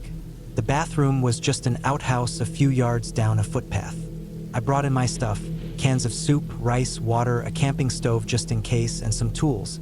I lit the stove to warm the place up. There was a little radio I brought, battery-powered. I set it on the table, but the static told me I wouldn't get much reception. That was fine. I wasn't here to stay connected. By sunset, the cabin was warm. I sat by the little window and watched the last bit of orange disappear behind the trees. Felt peaceful. That first night, I slept hard. No street noise, no glowing screens, just the sound of wind outside and the crackle of the fire. I thought I'd made the right decision. The next morning, I went for a short walk around the lake. The ground was still frozen in most places, but some of the old leaves squished under my boots. I found a couple of animal tracks by the shore, maybe a deer or a fox. Nothing unusual. I followed a small path into the trees behind the cabin, but didn't go far. I didn't want to get turned around. The trees were thick, and everything looked the same after a while. When I got back, I split a little firewood and stacked it neatly by the door. I warmed up some food and sat outside for a while with my coat zipped up. I hadn't seen a single plane, person, or car since I arrived. Not even smoke from a chimney across the lake or a bark in the distance. I liked that at first. That night, the wind picked up. The trees groaned around the cabin, and once or twice I thought I heard something snap in the woods. Just branches, probably. Still, I threw a few extra logs into the stove and locked the front door, even though I knew no one was around. Around midnight, I woke up to a strange noise. Not loud, but sharp. I laid still and listened. It sounded like someone tapping metal. Not rapid, just one tap. Then another, like someone hitting the side of something hollow. I sat up. It was coming from outside, near the back of the cabin. I stood and listened hard. Tap, tap, tap. Then nothing. I grabbed my flashlight and slowly opened the door. Cold air rushed in. I stepped out quietly and shined the light toward the woodshed. Nothing. The snow crunched beneath my boots. I circled the side of the cabin. The propane tank sat in the dark behind it. I walked closer and looked. There were a few dents near the top, like something had struck it. No footprints around it, though. Maybe a branch fell and hit it. That made sense. I turned and scanned the trees, but didn't see anything else. Still, I felt watched in that moment, standing alone behind the cabin. I went back inside and locked the door again. I didn't sleep much after that. The next morning, I checked the propane tank in the daylight. The dents were shallow, nothing serious. I walked around the cabin again, but didn't see anything else. No animals, no signs of people. I told myself I was just being jumpy. I was alone, and every little noise seemed louder, more important than it was. But that feeling of being watched didn't leave. Later that day, I hiked farther down the path behind the cabin. It wound around the lake and deeper into the trees. After maybe 40 minutes, I found something strange. A rusted piece of metal, part of an old fence maybe, leaning against a stump. And nearby, what looked like an old camping chair, folded and half buried in leaves. I poked around a bit and found more. An old beer can, a melted plastic lighter, a torn bit of tarp. All of it old, weather-worn. Someone must have camped out here once, a long time ago, maybe years ago. But the weird thing was, none of this was on a marked trail. It was way off in the woods. I kept looking and found a fire ring. Just some rocks in a circle with old black ash in the middle. No fresh wood or coals, but it didn't look ancient either. I stood still and listened. Nothing, just whined through the trees. I didn't stay long. Something about that sight felt wrong, like someone had left in a hurry or just never came back. I hiked back quickly, checking over my shoulder more than once. When I got back, I locked the door again and double-checked the windows. That night, I heard the tapping again. Started after midnight, soft and steady. Tap, tap, tap. This time from the front of the cabin, near the porch. I didn't move right away. I just listened. Stopped for a long while, then started again, this time slower. Like someone lightly tapping the side of the window frame with their finger. I stood up and grabbed my flashlight again. I didn't want to open the door, but I had to know. I opened it fast and stepped out. The light cut through the darkness. The porch was empty. I swept the beam across the yard, the woodshed, the trees. Then I saw it. At the edge of the trees, about 30 feet away, there was a person. A man, I think, just standing there, still as a post, not moving, not reacting to the light. He was wearing dark clothes, maybe a jacket, maybe a hood. I couldn't see his face. I froze. The flashlight trembled in my hand. I didn't say anything. I just backed slowly into the cabin and shut the door. I locked it, slid the table in front of it, and sat on the floor with my back to the wall. I didn't sleep that night. I kept the light off and listened. I never heard footsteps, never heard anything break, but I never saw him walk away either. The next morning, I packed everything I could into the car. I didn't eat, didn't even warm up food. I just shoved everything into bags and loaded the back seat. I was ready to go, but the car wouldn't start. The engine clicked, then nothing. I tried again. Same thing. I popped the hood and checked the battery. Fine. I looked underneath the car, and that's when I saw it. Someone had slashed one of the hoses. I didn't know enough to tell which one, but fluid had leaked out onto the gravel beneath it. Bright red. Someone had tampered with my car in the night. I slammed the hood shut and stood there, breathing hard. I was stuck. No cell signal, no landline, no nearby cabins, no trails marked on a map. The nearest road was miles back down the way I came. I spent that whole day inside with the hatchet and a carving knife nearby. I blocked the windows with the blanket from the bed. I didn't see or hear anything. No tapping, no movement, just silence. The next morning, I woke to the sound of footsteps on the porch. They were slow, deliberate, would creaked under their weight. I sat up on the floor, heart racing. Then silence. A minute passed. 2. Then I heard a faint scratch on the door, like a nail dragged across it. I didn't move. I waited. Eventually, I heard footsteps walking away. I waited a full hour before I peeked out through a crack in the blanket. Nothing. I stayed 2 more nights in that cabin. I didn't have a choice. I tried the emergency radio, but couldn't get a signal. The generator worked, but I only used it for a few minutes at a time, enough to charge my flashlight. I didn't hear or see the man again, but I never stopped thinking about him. Every gust of wind made me flinch. Every shadow looked like a figure. I barely slept.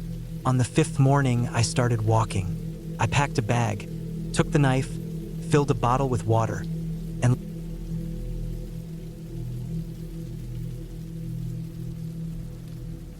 I took the trip because I felt like I had no other choice. Work had drained everything out of me. I hadn't been sleeping right in months, I wasn't eating well, and I started noticing how my hands would shake when I typed for too long. My shoulders always felt tight, my head always hurt, and I couldn't even remember the last time I'd gone a full day without checking my email. I didn't want to talk to anyone, and I didn't want to be around people. So I looked for something quiet and isolated, somewhere far off where I wouldn't see a single soul for days. A place with no cell service, no internet, no pressure, just silence.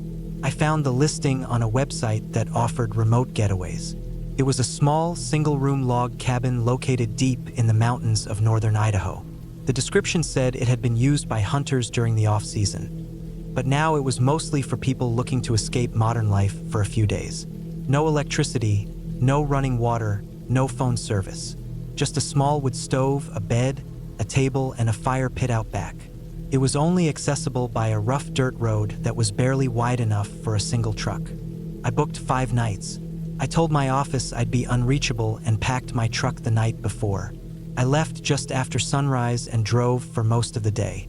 The highway was easy at first, but the roads became smaller, rougher, and more winding the deeper I went into the forest. By the time I reached the last turnoff, the dirt road looked like it hadn't been used in a long time. It was covered in loose gravel and narrow as hell, with thick trees lining both sides. My truck bounced and rattled the whole way up. I remember passing a rusted-out trailer covered in graffiti and half-buried in vines, but no other vehicles. No people either, just forest and silence. By the time I reached the cabin, the sun had started dipping behind the mountains. It was colder than I expected. The air smelled like pine and dirt and old wood. The cabin sat in a small clearing surrounded by thick woods. There were no tire tracks leading to it except my own. The roof was sloped, and the walls looked weathered but sturdy. The door creaked when I opened it, and inside was simple. Just a bed with a thick wool blanket, a table and 2 chairs, a cast iron stove, and a few shelves stocked with canned food and dry goods. The floor was wooden, uneven, and creaked when I walked. A stack of firewood sat in the corner. There was a small axe hanging on the wall next to a shovel and a lantern. Outside, about 30 feet from the back of the cabin, was an outhouse. A metal water barrel sat near it, collecting runoff from the roof. I made a fire in the fire pit that night, warmed up a can of beans on the stove, and sat under the stars. The silence was overwhelming at first. No cars, no phones, no voices. Just the sound of wind through the trees and the occasional crack of something in the woods. I told myself it was probably a squirrel or maybe a raccoon. After a while, I stopped noticing it. The first night was cold. I kept the stove going but still woke up a few times shivering. My back ached from the hard mattress, and every sound outside made me freeze. There was a loud crunch around 2 in the morning, like someone stepping on dry branches, but when I got up and looked through the small window, I didn't see anything. I went outside with a flashlight, circled the cabin, and waited. Still nothing. I figured it was just an animal, probably a deer. I tried not to think too much of it and went back to bed. The next morning, I felt a little more relaxed. I made instant coffee using boiled water and ate a granola bar. I hiked a short trail behind the cabin that led to a small, icy stream. I followed the water for about a mile, then turned back. The air was crisp and clean, and it felt good to move without thinking about meetings or deadlines. I spent most of the day chopping wood, sitting by the fire, and reading a book I brought. I didn't check my phone once. It didn't even have a signal out here. But that night, things felt different. I was sitting near the fire pit again, staring into the flames when I heard the sound of branches snapping deeper in the woods. More than once. It wasn't the same as the night before. It sounded like something big, something heavy moving through the brush. I turned off my lantern and listened. Stopped for a while, then started again, closer this time. I stood up, heart beating hard, and held the flashlight, scanning the tree line. Nothing, but I could hear breathing. Not mine. Not close, but not far either. Low, like someone trying to stay quiet, but not doing a good job of it. I shouted into the dark, even though I told myself I wouldn't speak out here. My voice echoed through the trees, and then everything went dead silent. I waited another 10 minutes, staring into the woods, then backed into the cabin and locked the door. I sat in bed with the axe across my lap and the lantern burning low.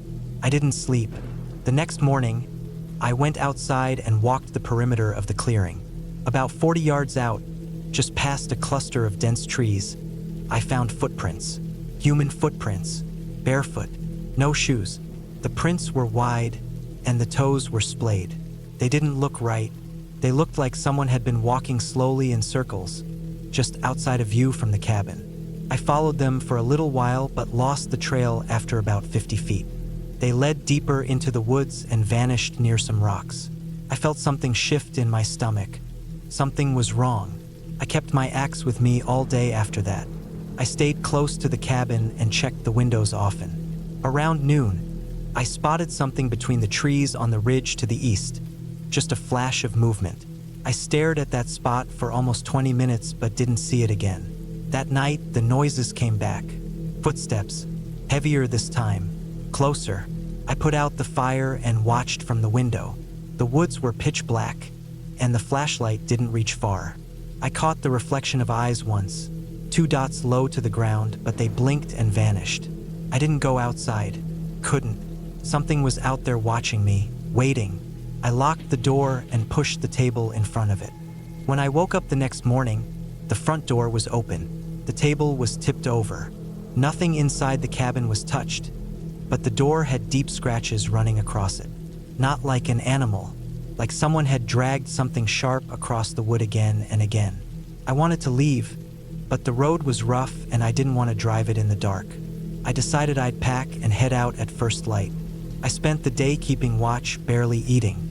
I gathered all my things and loaded most of them into the truck.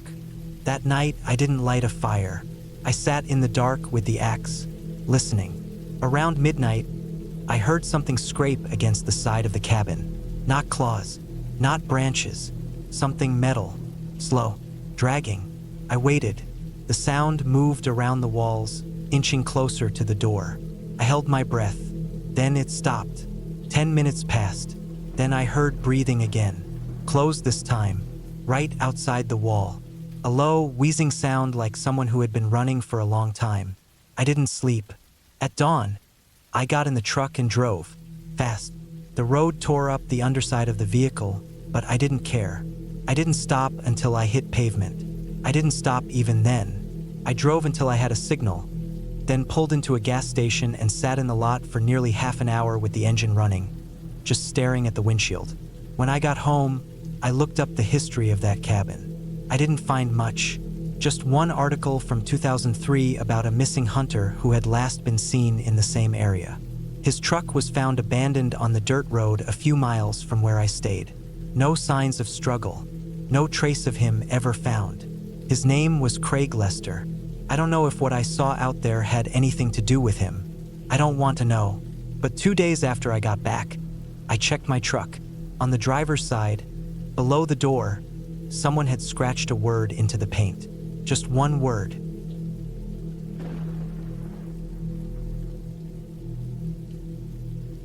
I had been working nonstop for almost 6 months without a break. My job in IT meant I was always on a screen, in meetings, and answering calls at all hours.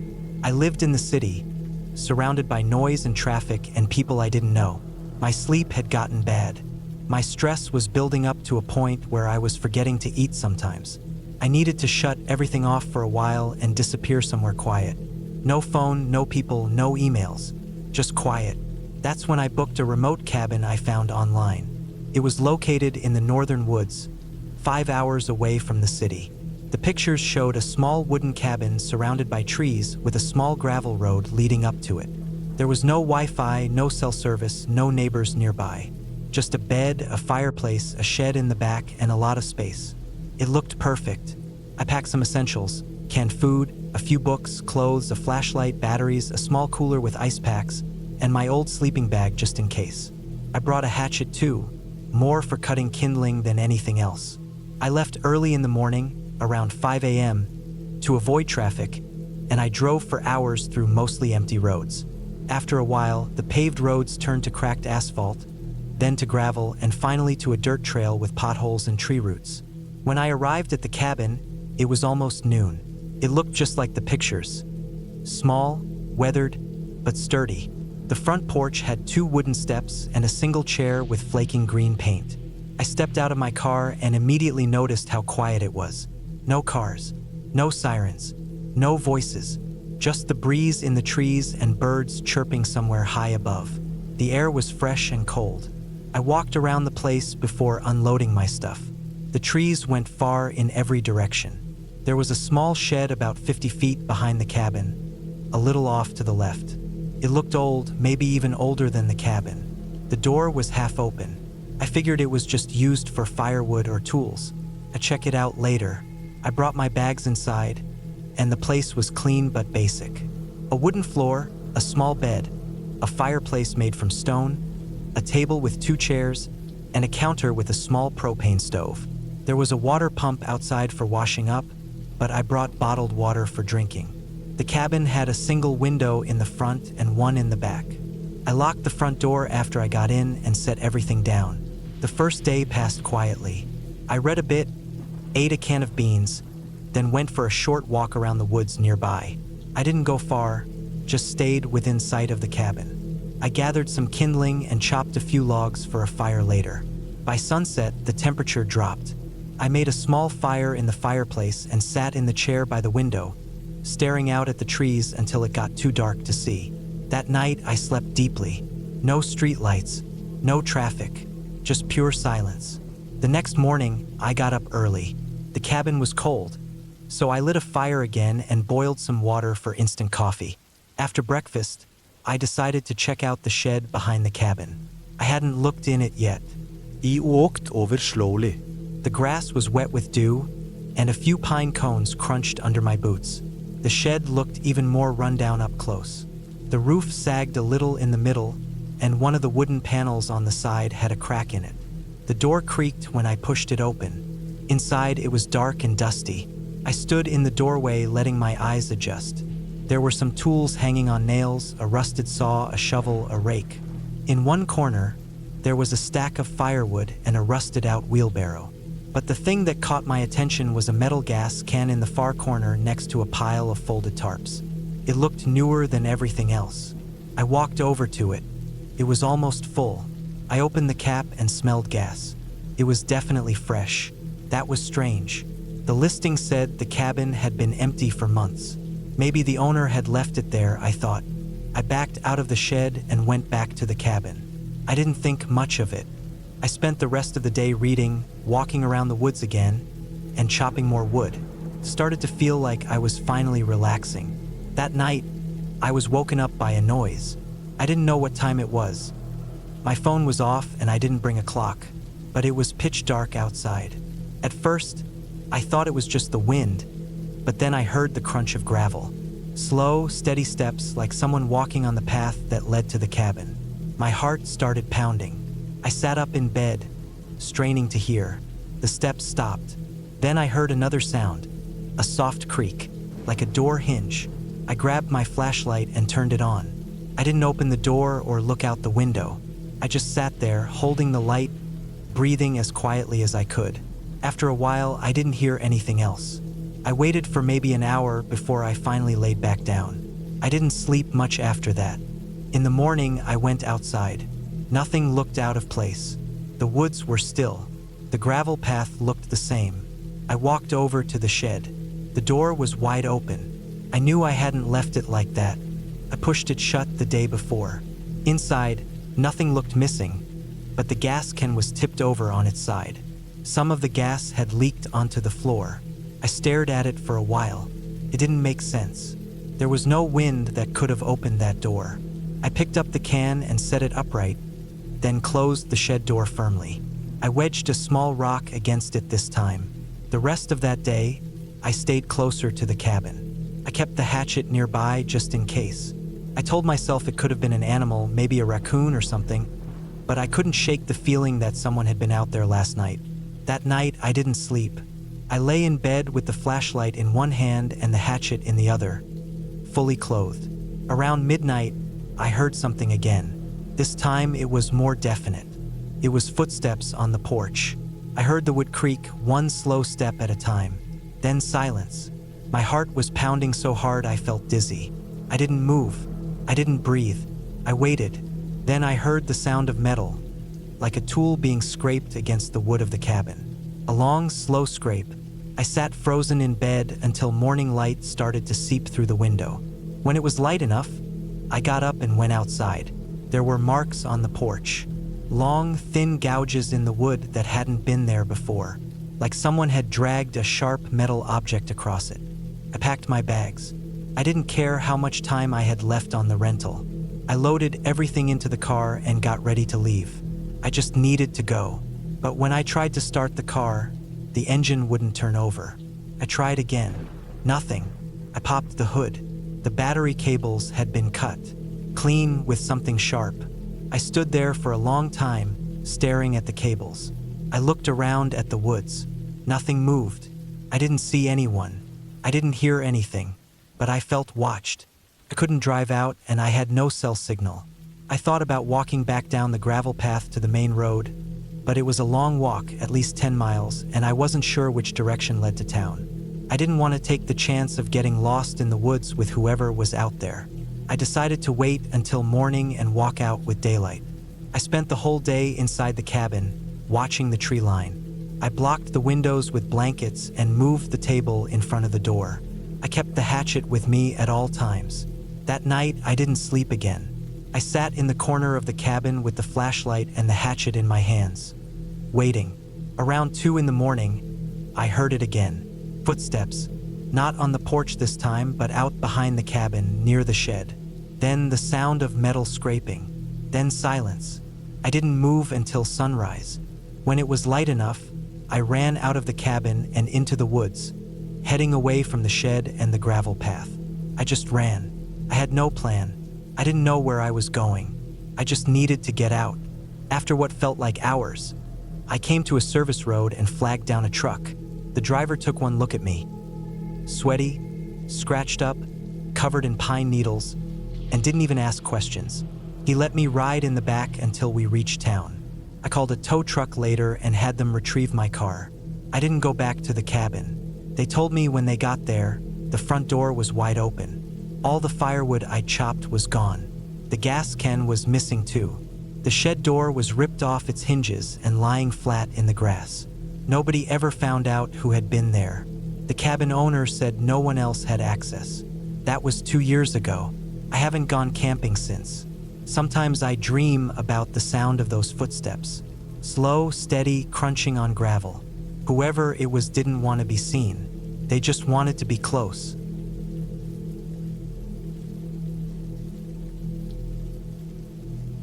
I had never planned on spending the weekend in that cabin, but life doesn't always go according to plan. It all started when a friend of mine, Jeff, suggested we take a weekend trip out to his family's cabin in the middle of nowhere. He said it was the perfect spot to get away from the noise of everyday life, enjoy some peace, and maybe do a little fishing. I didn't know much about the place, except that it was tucked in a secluded spot deep in the woods, about 3 hours from the nearest town. I wasn't thrilled by the idea at first. The thought of being so far from civilization, in the middle of nowhere, always made me uneasy. I had spent a lot of time in the woods as a kid, but I hadn't been camping in years. I wasn't afraid of the outdoors, but I was cautious about it. Still, Jeff was a good friend, and after some convincing, I agreed to go. When we arrived, it was late afternoon. The drive out had been exhausting, with rough, winding roads that seemed to go on forever. As we turned off the main road and onto a narrow dirt track, I couldn't shake the feeling that the woods around us felt different. It wasn't an oppressive feeling, just something subtle. The trees seemed to close in more than usual, casting long shadows across the path. Maybe it was just my mind playing tricks on me after the long drive, but something about the place made me feel uncomfortable. The cabin itself was simple, a small wooden structure that looked like it hadn't been touched in years. The porch was covered in pine needles and the roof had patches of moss growing along the edges. A small chimney poked out from the side, and a faint smell of wood smoke lingered in the air. It looked like the kind of cabin you'd expect to see in a horror movie. Isolated, weathered, and somehow too quiet. Inside, it wasn't much better. The air was stale, and there was a faint, musty smell that made me wrinkle my nose. The wooden floors creaked with every step, and the walls were lined with old furniture that looked like it hadn't been used in decades. A couple of mismatched chairs sat around a stone fireplace, and a long, worn table sat in the center of the room, surrounded by mismatched chairs. There was a small kitchen in the back with a stove and an old fridge, and upstairs, there was a single bedroom with 2 beds and a small window that overlooked the forest. Despite the eerie feeling the place gave me, I tried to push it out of my mind. Jeff seemed excited, as though the cabin was a second home to him. He showed me around and explained that the cabin had been in his family for generations. They came out here every year for a weekend of fishing, hunting, and just getting away from the hustle and bustle of their regular lives. The first night, we went fishing down at the nearby lake. The water was calm, and the air was crisp, the kind of fresh air that made you feel alive. The sun was setting, casting a warm golden glow across the water. It was peaceful, but that strange feeling in the back of my mind lingered. As we fished, Jeff mentioned that he hadn't been to the cabin in a few years, not since his father passed away. I could tell there was some nostalgia in his voice, but also a hint of sadness. He said that his father used to tell him stories about the area, tales of strange noises in the woods at night, and odd happenings that no one could explain. At the time, I thought he was just reminiscing about childhood stories. But now, thinking back, there was something in his voice that made me wonder if there was more to those stories than he was letting on. We didn't catch anything that night, but we stayed by the water until it was nearly pitch black, just talking. By the time we packed up and headed back to the cabin, the sun had completely set, and the woods were enveloped in darkness. The walk back felt longer than I remembered, and the only sounds I could hear were the crunch of our footsteps on the dirt path and the occasional rustle of leaves in the wind. Once inside, we made dinner and settled in front of the fireplace. The cabin felt cozier at night, but there was still something about it that didn't sit right with me. I couldn't quite put my finger on it, but it felt like the walls were closing in. I could hear the occasional creak of the wood, as though the house itself was shifting, groaning under its own weight. Around midnight, we decided to go to bed. Jeff took the upstairs bedroom, and I took the smaller room off the side of the living room. I didn't like the idea of sleeping so close to the front door, but there wasn't really any other option. The bed was stiff and uncomfortable, but I was tired enough that I quickly fell asleep. That's when things started to get strange. I woke up in the middle of the night, the sound of something moving outside the cabin pulling me from a restless sleep. At first, I thought it was just an animal, a deer or a raccoon, but the sound was too heavy. It was more like the slow, deliberate steps of a person. My heart started to race, and I held my breath, straining to listen. The footsteps circled the cabin, slowly, methodically. I was frozen, unable to move. I tried to tell myself it was just my imagination, but the longer I listened, the more real it became. The footsteps stopped at the front door. I couldn't see anything through the window, and there were no lights outside, but I could feel the presence, the weight of someone or something out there, waiting. The silence stretched on for what felt like hours, but it was probably only a few minutes. Just when I thought it would end, I heard a soft tap on the door, 3 quick knocks. My heart pounded in my chest. I don't know how long I lay there, trying to gather the courage to move. Every time I thought about getting up to check, a wave of dread washed over me. I tried to tell myself that it was nothing, that it was just some animal or maybe even a prank, but the fear gnawed at my insides. Eventually, I couldn't stand it anymore. I grabbed my phone and texted Jeff, but there was no reply. Of course, it was the middle of the night and he was probably asleep. But the silence on the other side of the cabin made everything feel even more unnerving. I stayed awake for the rest of the night, my eyes fixed on the door, waiting for the sound of footsteps to start again. But nothing else happened. The night passed, and the morning came, but the feeling of unease didn't go away. The next day, we decided to stay inside. Jeff said it was probably just an animal or the wind playing tricks on me, but I didn't buy it. Something about that night felt different. The way the footsteps circled the cabin, the taps on the door, it wasn't like anything I'd ever experienced before. By the time evening rolled around, I had made up my mind that I wasn't going to stay another night. Something about that place wasn't right. I didn't know what it was, but I couldn't shake the feeling that I was being watched. I told Jeff I wanted to leave, but he insisted we stay. He said it was probably just my nerves getting the best of me and that I'd feel better once we spent some time outside. I reluctantly agreed to stay one more night, but I wasn't comfortable and I couldn't shake the feeling that there was something out there, something I couldn't see, that was waiting for us. The second night passed without incident, but I didn't sleep much. When morning finally came, I was relieved. We packed up our things and headed out, and as soon as we were on the road, I felt a weight lift off my chest. As we drove back down the winding road, I couldn't help but glance at the cabin in the rearview mirror. It looked so peaceful from a distance, nestled among the trees. But I knew that something dark lingered in those woods, something I didn't want to understand. We never spoke about the footsteps again. Jeff acted like nothing had happened, and maybe in his mind, it hadn't. But for me, that trip to the cabin was a reminder that there are places in this world that hold secrets, places that shouldn't be disturbed.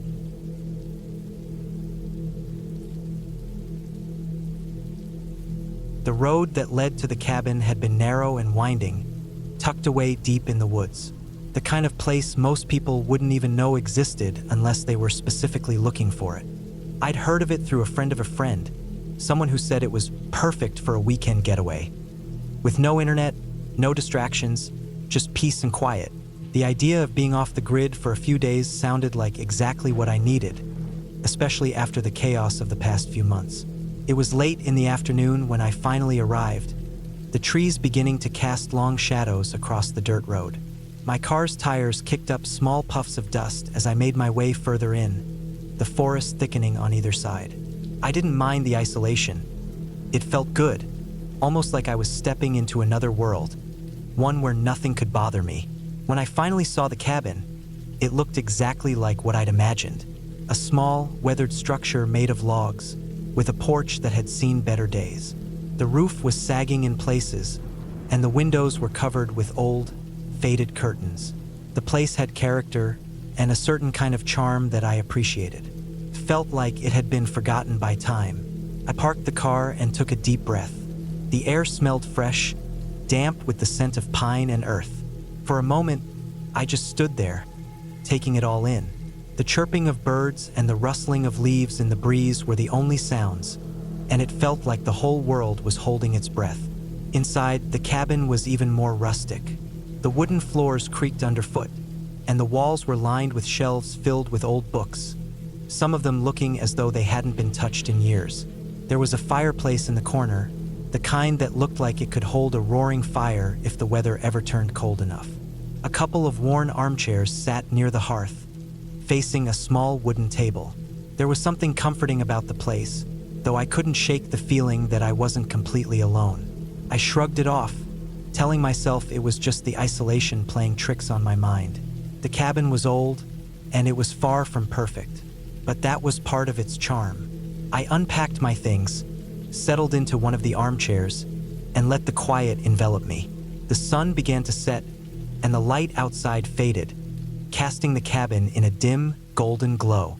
I lit a small fire in the fireplace, the crackling would adding a soothing sound to the stillness. It was peaceful, and for the first time in a long while, I felt at ease. But then, just as I was starting to relax, I heard something, a faint sound, almost like a tap on the wood, coming from somewhere deep within the cabin. I sat up, my ears straining to catch it again. There it was, a soft tapping, like fingers drumming on a table. I stood up, moving cautiously through the cabin, trying to figure out where the sound was coming from. The place was small, so it didn't take long to check every room. Nothing seemed out of place, but the tapping kept going. It wasn't coming from anywhere specific, more like a vague, lingering presence in the air. Could have been the house settling. That's what I told myself. The sounds of an old building, shifting with the cooling night. But as the minutes passed, the tapping grew louder, more distinct. I couldn't ignore it anymore. I grabbed a flashlight and began inspecting the walls, trying to see if there was something hidden. I wasn't sure what I was expecting to find. Maybe a pipe or a rodent, something that could explain the noise, but everything looked normal.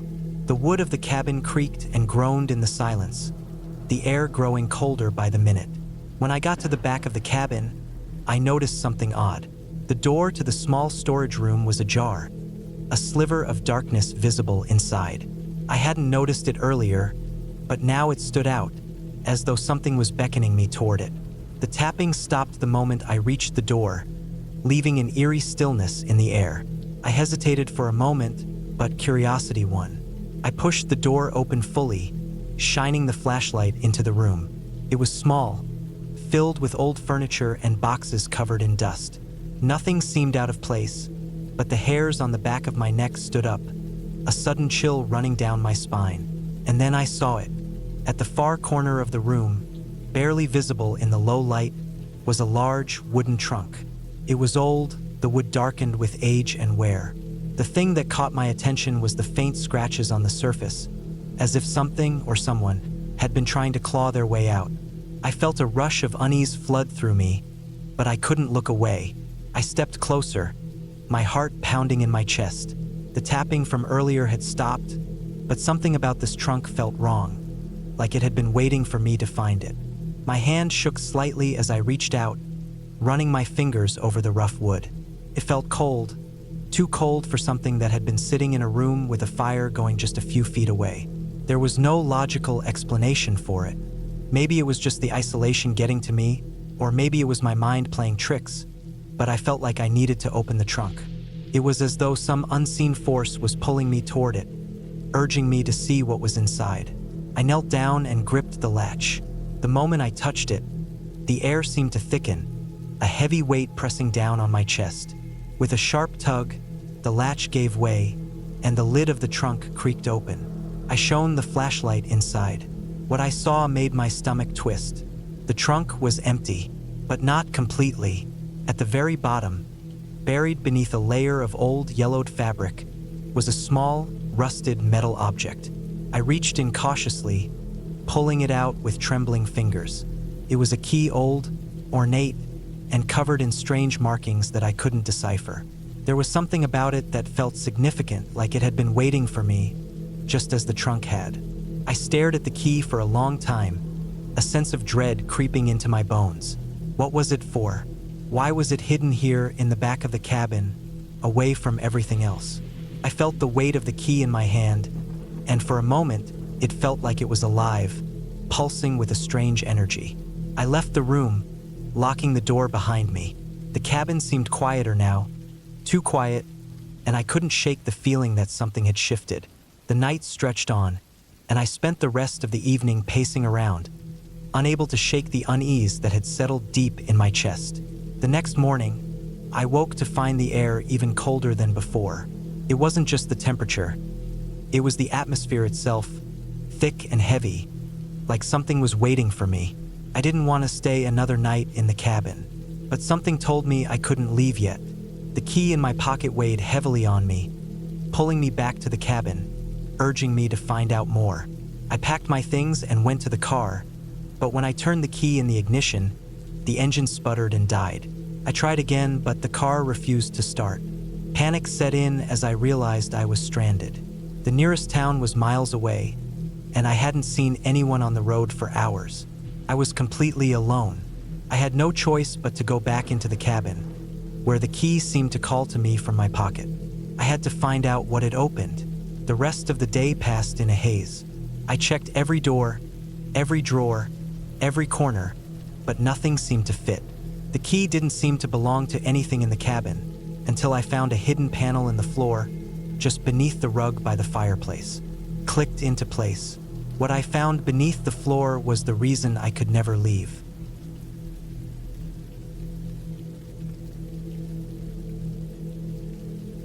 It was late fall when I decided to get away for a weekend by myself. The stress from work had piled up, and I needed a break, just some time alone to breathe and recharge. My plan was simple: rent a cabin somewhere in the woods, away from everything. No phone service, no internet, just me, nature, and silence. I found a place listed online that looked perfect. It was isolated, tucked in the hills about an hour outside of town. The cabin itself was small but cozy looking, with a stone fireplace, a big front porch, and a few acres of woods surrounding it. I figured I'd spend the days hiking, the evenings reading by the fire, and just generally letting the noise of the world fade away. The drive up was uneventful at first, just miles of empty road cutting through the countryside. The leaves on the trees had started to turn colors, so it was a beautiful scene, the reds, oranges, and yellows setting a calm mood. I passed a couple of small farms, a few sleepy towns, and then, when the road narrowed and twisted, the air felt thicker, crisp, and cool, like the kind of autumn chill you feel when you know winter's coming. The last stretch of the drive was on a gravel road, winding around big oak trees and thick brush. The GPS told me I was getting close, but I hadn't seen another car in ages. I couldn't help but think about how isolated the place was, but the idea didn't bother me. It was exactly what I wanted. My only company would be the birds, the wind in the trees, and the occasional rustle of an animal passing through the underbrush. When I finally arrived, the cabin looked even better than in the pictures. It was a small, rustic structure, one story, with a heavy wooden door and a thick stone chimney that looked like it had been there for decades. The porch was a simple setup, just a couple of chairs and a small table with some potted plants. The windows were old, but they looked sturdy enough. Felt welcoming, like it was meant for people who wanted to escape.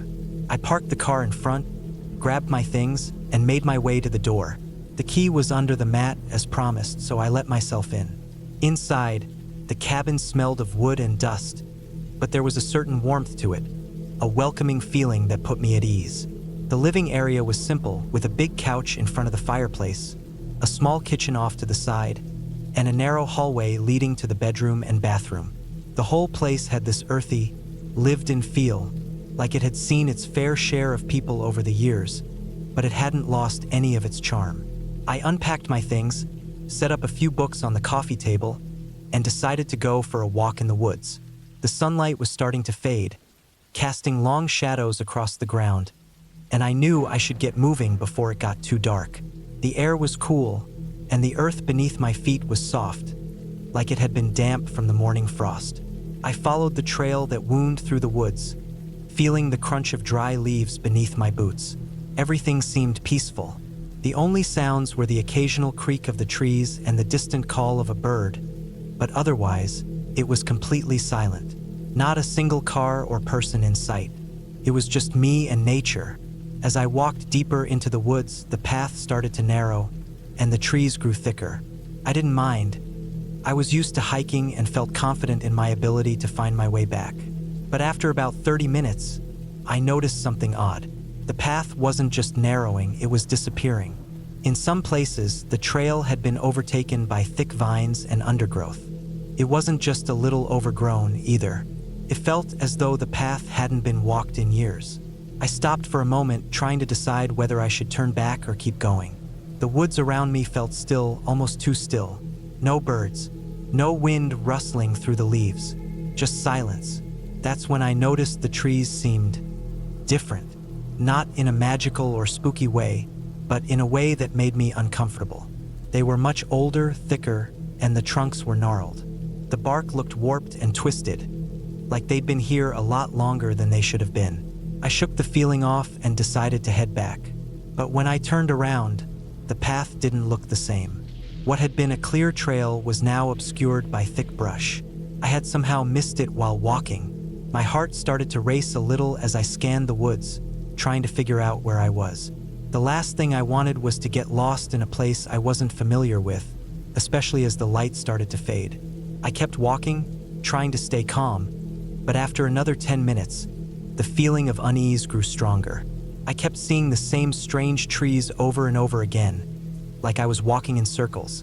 I knew I had to be close to the cabin, but the woods didn't seem to match up with what I remembered from the drive-in. That's when I heard something. It was faint at first, just a rustling in the bushes. But then it came again. This time it sounded heavier, more deliberate. I froze, listening intently. It wasn't a deer or a small animal. This was something bigger. My mind raced, trying to identify the sound. Was it a bear? A wolf? I didn't know, but I could feel the tension in the air, like something was watching me. I kept moving, but at a slower pace now, my ears straining for any sign of danger. And then I saw it. Just beyond the trees, not far ahead, I saw a figure. It was tall, too tall to be a person, and it was moving in my direction. A chill ran down my spine. I stood stock still, trying not to breathe too loudly. The figure was getting closer, and I could hear its footsteps now, heavy and deliberate, like it was walking toward me on purpose. I had no idea what it was, but the instinct to run hit me like a punch in the gut. I didn't even think. I just turned and bolted. My heart pounded in my chest, my breath coming in quick, ragged gasps. I didn't know where I was going, but I had to get out of there. I ran for what felt like an eternity, not daring to look back. The woods seemed to close in around me, and every time I thought I might be heading in the right direction, I'd see the same gnarled trees. Panic was setting in, and I started to lose all sense of time. My legs burned, and my breathing was shallow, but I couldn't stop. Finally, I broke through the trees, and I saw the cabin ahead. It wasn't a moment too soon. I stumbled forward, hands trembling as I fumbled for the door. I didn't care how hard it was to open. I just needed to get inside. I made it into the cabin and locked the door behind me. My heart was still racing, but the cabin felt like a safe haven. I leaned against the door, trying to catch my breath, my mind racing. What had I seen out there? What was that thing? I didn't want to go back outside, not after what I just experienced. I tried to convince myself that it was just my mind playing tricks on me, that it was probably just a bear or some other animal. But deep down, I knew it wasn't. The woods had felt wrong, and whatever I'd seen, it wasn't anything I could explain. I spent the rest of the night inside the cabin. I kept the fire going, even though the cabin wasn't particularly cold. The warmth helped calm my nerves.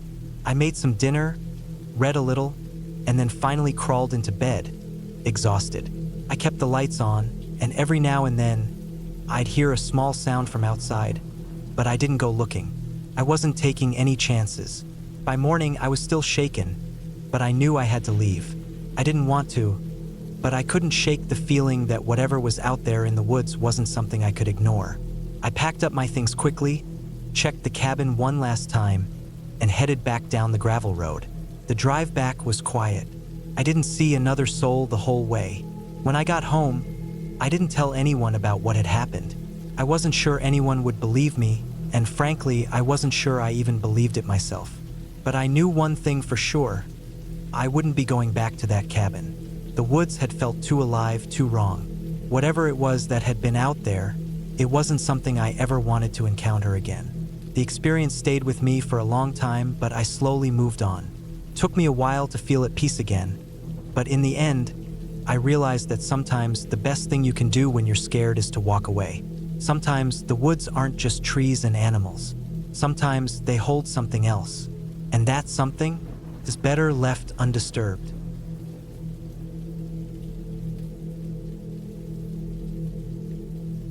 I had never considered myself the type to go for isolated cabin trips. The idea of being miles from civilization, surrounded by thick trees and nothing but the sounds of the forest, seemed more like something out of a survival show than an ideal getaway. But when my friends suggested we rent a cabin for the weekend, I reluctantly agreed. They promised it would be a relaxing break, away from the daily grind of city life. We arrived at the cabin late in the afternoon, the sun already dipping behind the trees. The place was tucked away on a narrow dirt road, a little further than I was comfortable with. It was charming in a rustic way, the logs of the cabin darkened with age, the windows small and nearly hidden behind overgrown ivy. The air felt thick with the scent of pine and earth. Perfect retreat, they said, a chance to unwind. I wasn't so sure. It felt off, but I kept my thoughts to myself. The interior of the cabin was surprisingly cozy. Old furniture, mismatched but comfortable enough. A stone fireplace stood proudly at one end of the room. The kitchen was fully stocked, though the fridge had a faint, musty smell, like it hadn't been cleaned in a while. But none of that mattered. We were here to escape, to disconnect. My friends were already unpacking and laughing, talking about hiking trails, fishing spots, and bonfires. They were excited, and I could feel the tension in my shoulders slowly begin to loosen. That first night passed without incident. We sat around the fireplace, telling stories, sipping on drinks, and enjoying the warmth. The fire crackled, the wind howled outside, but inside, everything felt safe, almost too safe. It wasn't until the second day that things started to feel strange. We had gone on a hike earlier in the day, nothing too intense, just a couple of miles through the woods. The landscape was beautiful, with the sunlight filtering through the branches, casting long shadows across the forest floor. But there was something in the air. The trees seemed a little too thick, the path a little too narrow. When we got back to the cabin, everyone was in good spirits, but I couldn't shake the feeling that we were being watched. It wasn't like any typical feeling of being uneasy. It was like there was a presence in the woods, just outside of view, waiting for us to step out of the cabin. That night, after dinner, we decided to have a bonfire. The air was cooler, the stars just beginning to appear in the sky. The fire felt comforting at first, the warmth soothing after the chill of the evening. We sat around, talking, joking, and poking sticks into the flames. But the forest, it felt alive. Every crackling twig, Every rustling leaf made me jump. Every so often, I glanced toward the dark tree-line, convinced I saw something moving out there. But nothing was ever there when I looked directly. As the night went on, the others grew quieter. They were enjoying the fire, but there was something different in the atmosphere. The wind had picked up, causing the trees to sway, their branches creaking. It sounded almost like whispers, though I knew it was just the wind. But then it happened. A distant, sharp sound, a scream, came from the woods. It wasn't an animal. It wasn't a bird. It was a human scream. I froze. Everyone else heard it too. The laughter stopped, and for a few moments there was complete silence. The scream echoed in my ears, sending a chill down my spine. My heart pounded in my chest. I couldn't bring myself to say anything. It sounded so real, and it was so far away, deeper in the forest, far beyond any trail we had hiked. The wind carried it to us, but it wasn't right. Did anyone else hear that? One of my friends asked, their voice shaking slightly. We all nodded, staring at each other, unsure of what to do. The woods felt darker suddenly, more oppressive. The trees seemed to close in around us. The fire flickered, casting long shadows that stretched unnaturally. I could feel my skin crawling, my instincts screaming at me to leave, to get back inside the cabin. But we stayed, unsure of what to make of it. The rest of the night passed uneventfully, but the tension lingered. When we finally went to bed, I lay wide awake, staring at the ceiling.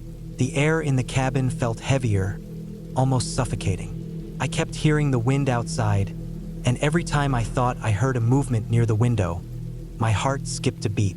The darkness outside seemed endless, consuming everything in its path. I fell asleep eventually, but it wasn't peaceful sleep. I woke up in the middle of the night, suddenly alert, as if something had disturbed me. The room was pitch black, except for the faint glow of moonlight filtering through the cracks in the blinds.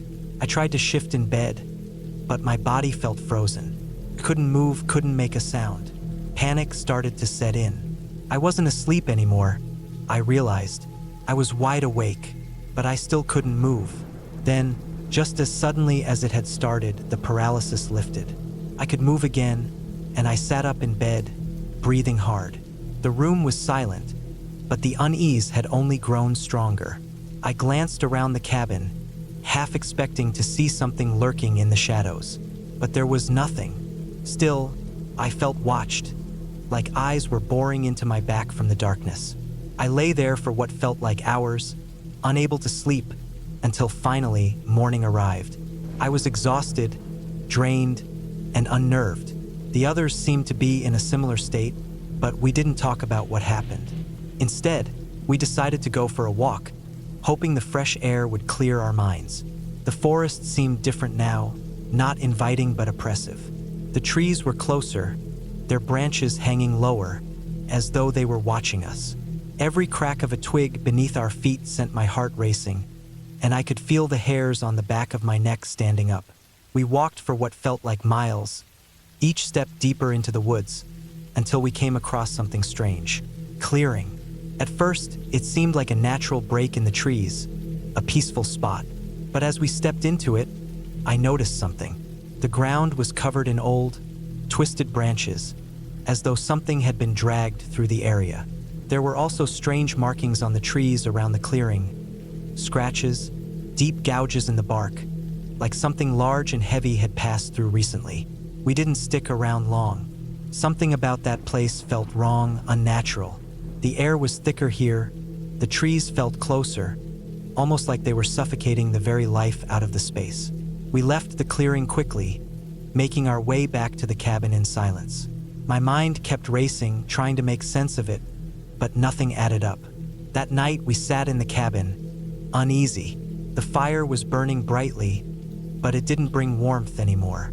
It was as if the house itself had absorbed all the tension and fear, and now it was closing in on us. I couldn't stand it anymore. I had to leave. I didn't care about the cabin or the trip. I needed to get out of there. Something was wrong. Something we hadn't understood. Something that had been lurking in the woods, watching us. I packed up my things quietly, not wanting to disturb anyone else, and left. I drove all the way back to the nearest town, not stopping until I felt safe. When I finally arrived home, I sat on the couch, my heart still racing, trying to shake off the feeling that I wasn't alone. I never went back to that cabin, and I never really understood what happened there. But I do know this: the woods weren't just dark. They were waiting for us, for someone, anyone, to make the wrong move. I didn't know what that scream had been, or what those markings meant, but I knew one thing: I'd never be going near those woods again, and I never will.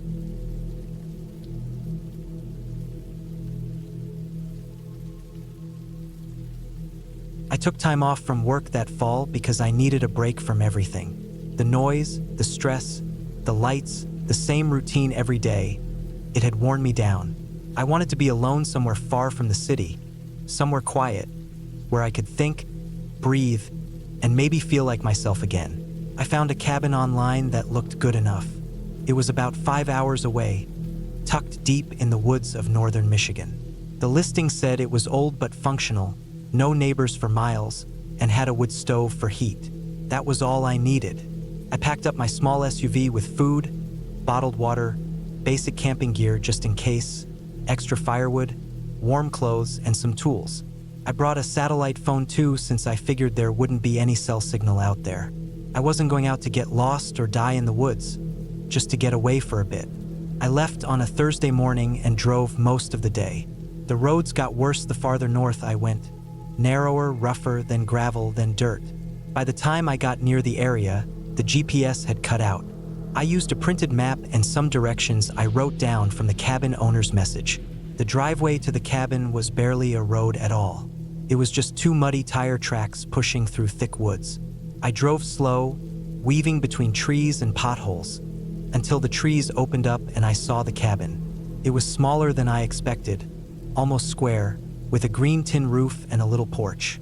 The windows were fogged, and the wood siding looked weathered, but it stood solid. The air was still, no sounds, no birds, just cold air and the wind in the trees. I unlocked the front door with the key from the lockbox. The cabin was one big room with a tiny kitchen on one side, a cot with an old mattress, a cast iron stove, and a small table and chair. There was a hand pump for water and an outhouse about 50 feet away. No electricity, no insulation either, just exposed beams and cold air slipping in through the cracks. But it was what I wanted. The first night was calm. I started a fire in the stove, made a can of soup, and sat on the porch until the sun went down. I didn't do much, just listened to the trees and stared at the stars. It was the first time in years I felt like I could hear myself think. When it got too cold, I went inside, fed the fire, and crawled into my sleeping bag on the cot. The second day, I explored a little. There was a rough trail behind the cabin that went down toward a dried creek bed. I followed it for about a mile, just walking slow, kicking rocks and looking around. Everything was so still. I didn't see any wildlife, not even a bird or squirrel. That felt strange, but I shrugged it off. Maybe it was just the time of year. The cold was settling in, and maybe the animals had already moved on or gone quiet. That night I heard something. It was late, maybe past midnight. I had the stove burning, but the heat barely reached the edges of the room. I woke up because of a sound outside, something sharp, a crack, then a slow, dragging noise. I sat up and listened. There was another crack. It sounded like someone stepping on frozen branches. Then nothing. I held my breath and waited. The dragging sound came again, but farther off. I didn't have a gun with me, just a hatchet I kept by the door. I told myself it was probably a deer or maybe a bear. Still, I stayed awake a long time, staring at the door, waiting to hear it again. It didn't come back. The next morning, I walked the perimeter of the cabin. I didn't see any prints or broken branches, just frost and the faint marks of where I'd walked the day before. I thought about leaving. Something about that night had gotten under my skin, but I had come out here to be alone. I wasn't about to pack up because of a few noises in the woods. By the 4th day, I was feeling off. Not sick, not tired, just off. I didn't have much of an appetite. I kept thinking about the sounds, and every little noise outside made me tense up. I started closing the shutters at night, even though they didn't lock.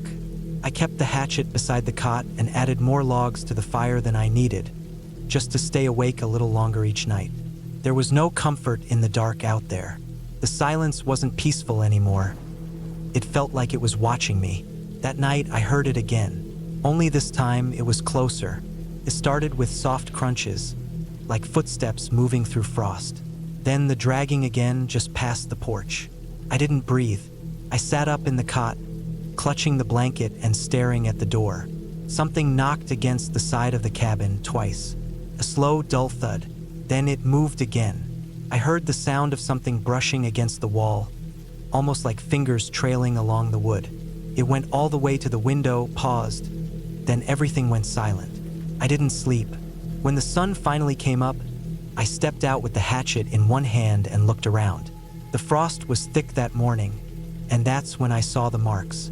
There were streaks in the frost, long ones like something had been dragged. They led from the tree line to the side of the cabin, looped around it, then went back into the woods. I followed them for a while. They weren't animal tracks. They looked more like something heavy had been pulled along the ground. No boot prints, no tire marks, just these odd, broken trails where the frost had been scraped away. I went back inside and locked the door, even though the lock was just a little latch. I stayed in all day, barely moving. I couldn't shake the feeling that something was out there watching me. I didn't have a reason to think that, but it felt true. I kept looking out the windows, waiting to see something step into view. That night, it came back again. The same sounds, same dragging. This time, I heard something on the porch, wood creaking under weight, then a soft thump against the front door. I sat up with the hatchet in my hand, sweating, heart pounding. Another thump, then silence. Then something brushed against the shutters. I didn't sleep. I didn't even lie back down. When the light finally came through the cracks in the walls, I opened the door slowly and stepped outside. More marks, same kind of dragged trails in the frost, but this time there was something else. On the porch, next to the steps, was a long, thin scratch in the wood, like something had scraped a blade or claw. I couldn't tell how deep it went, but it wasn't there before. I went back in, threw my stuff in my backpack, and decided I was done. I was leaving. I didn't care how far it was. I needed to get out of those woods. I drove fast, too fast for the condition of the road, but I didn't care. Branches scraped the sides of the SUV.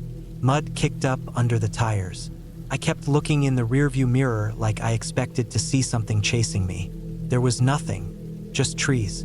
When I finally hit pavement, I pulled over and sat there for a long time. I didn't cry. I didn't panic. I just sat there trying to feel normal again. I didn't go back to the city right away. I stayed in a small motel for a night and then made my way home the next day. A week later, I got an email from the owner of the cabin. He asked how my stay went and if I had any feedback. I didn't respond. I didn't write a review. I didn't tell anyone about what happened for months. It's been a year now. I still think about it sometimes. I still wonder what was out there. Maybe it was just some kind of animal. Maybe someone else was living in those woods, hiding, watching. I don't know. What I do know is this. I haven't been back to the woods since, and I don't think I ever will. I don't care if it was a bear, a man, or something else. I didn't go out there to find anything. I went to lose something. But what I found instead was a kind of fear I've never felt before, the kind that doesn't go away just because you left the place it came from. And sometimes, when it's late and quiet, I swear I can still hear that dragging sound.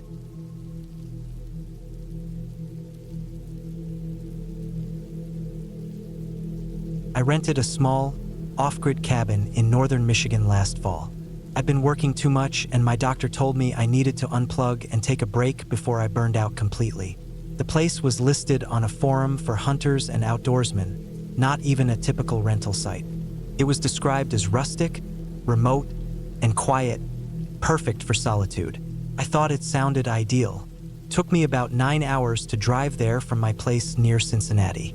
I left early in the morning to make sure I got there before dark. The last hour of the drive was all dirt roads and barely there trails that twisted through dense forests. My phone lost signal well before I even got close. I passed a few signs nailed to trees with arrows pointing to different hunting cabins, but no actual houses. Felt like I was entering another world. When I finally pulled up, the cabin was smaller than I expected. One room, a covered porch, and an outhouse about 30 yards away down a narrow trail. There was a small woodshed stacked with dry firewood and a hand pump for water near the porch. No electricity, no running water, just a wood stove, an old propane lantern, a cot with a thin mattress, and a steel cabinet with some basic kitchen stuff. The cabin was clean, though, and solidly built. Nothing fancy, just sturdy pine walls, thick beams, and a metal roof. I unpacked, stretched out on the cot for a bit, then made a fire in the stove before sunset. That first night was calm. I ate some cold food I brought with me, read by lantern light, and fell asleep early. The woods were dead quiet except for the wind and the occasional crack of a branch. No cars, no planes, no voices. I hadn't heard that kind of silence in years. Took a little getting used to. The next few days passed in a slow, quiet rhythm. I hiked in the mornings, made small meals, wrote in my journal, and chopped firewood. I kept everything simple. I was getting better sleep than I had in months. My mind started to settle. Felt like the reset I desperately needed. Then things started feeling strange on the fourth night. I woke up to a thump on the porch. Just one heavy sound, like something solid hitting wood. I sat up and listened, thinking maybe a branch had fallen. It was too loud for that, though. I didn't hear anything else, and eventually I went back to sleep. The next morning, I found fresh boot prints in the dirt near the steps. Big ones, bigger than mine. At first I thought maybe they were mine from the day before, but the depth was different. These were fresh and cleaner, and they pointed directly at the front door. I looked around but didn't see anyone or anything nearby. It spooked me, but I didn't panic. I told myself it was maybe a hunter passing through, even though it was private land. That night, I brought my axe inside, just in case. I didn't sleep well. Every little sound had me on edge. Around midnight, I heard something again. More footsteps on the porch. Slow, deliberate. I didn't move. I just lay still and tried to control my breathing. The steps moved from one side of the porch to the other, then stopped. I sat up quietly and reached for the axe. I didn't open the door. I didn't make a sound. After about 10 minutes, the steps went away. The next day, I walked a wide circle around the cabin, looking for any signs someone had been camping nearby. Nothing. No tracks, no gear, no food wrappers. It was just thick woods. I thought maybe I was imagining things, or maybe some local was messing around, thinking the place was empty. I decided to stay one more night, just to prove to myself I wasn't scared. That was a mistake. I barely slept. Around 2 a.m., something slammed against the side of the cabin. Hard. It shook the walls. Then another slam on the opposite side.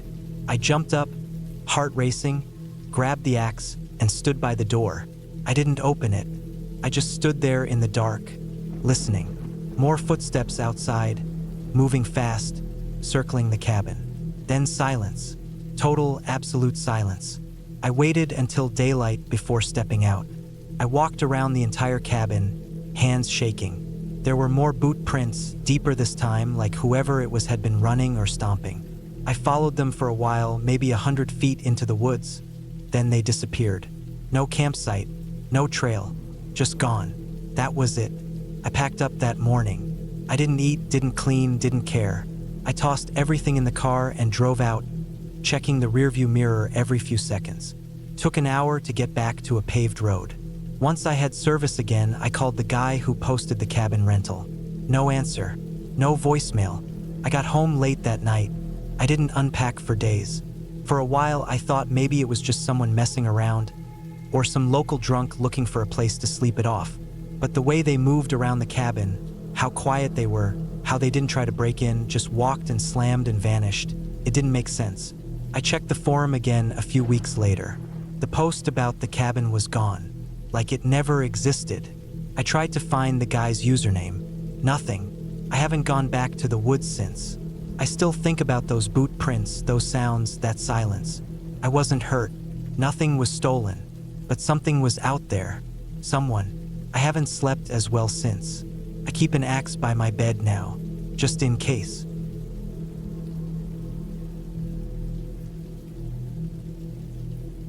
It was meant to be the perfect escape. A few days alone, surrounded by nothing but trees, the sound of the wind through the leaves, and the quiet that only nature can offer. I needed a break from everything. Work had been overwhelming, and I thought a weekend in the woods would help me clear my head. I rented a small, secluded cabin on the edge of a state park. It wasn't luxurious, but it was comfortable enough. A small wooden cabin with a single bedroom, a fireplace, and a porch that overlooked a small lake. When I arrived, the place felt like it had been abandoned for a long time. The air was thick with the smell of damp wood, and the creak of the old floorboards under my feet made me hesitate for a moment. The last people who stayed here must have left in a hurry. There were remnants of what looked like old food wrappers in the trash can, and the bed wasn't exactly pristine. But I had no plans to stay long, so I wasn't too worried. I just wanted to get settled in and enjoy the peace. I unpacked my bags, set up my things, and then made my way outside. The view from the porch was beautiful. The lake was still, reflecting the trees around it like a perfect mirror. There was a light breeze, but it didn't bring much relief from the heat. The sun was starting to dip behind the trees, casting long shadows across the ground. I figured I'd walk around the lake for a bit, just to stretch my legs. As I walked, I couldn't shake the feeling that something was off. The air felt thicker than usual, and the forest around me seemed unnaturally quiet. I hadn't seen a single animal since I arrived, not even a bird. Normally, in the woods, there's always something moving, but here, nothing. The quiet felt heavy, almost like it was holding its breath, waiting for something to happen. I shrugged it off. It was just my nerves. I was alone, and when you're alone, it's easy to start imagining things. I reached the far side of the lake and stopped to sit on a fallen log. The silence was overwhelming. I pulled out my phone, but there was no signal, of course. No surprise there. It was deep in the woods. I wasn't sure if that made me feel safer or more isolated. After a while, I decided to head back to the cabin. The sun had almost completely set, and the temperature was starting to drop. When I got back, I started a fire in the fireplace, hoping it would warm the cabin up a bit. I settled into the couch, wrapped in a blanket, and let the crackling of the fire fill the silence. That night, I slept fitfully. I kept waking up, sensing something was wrong, but every time I opened my eyes, the room was still.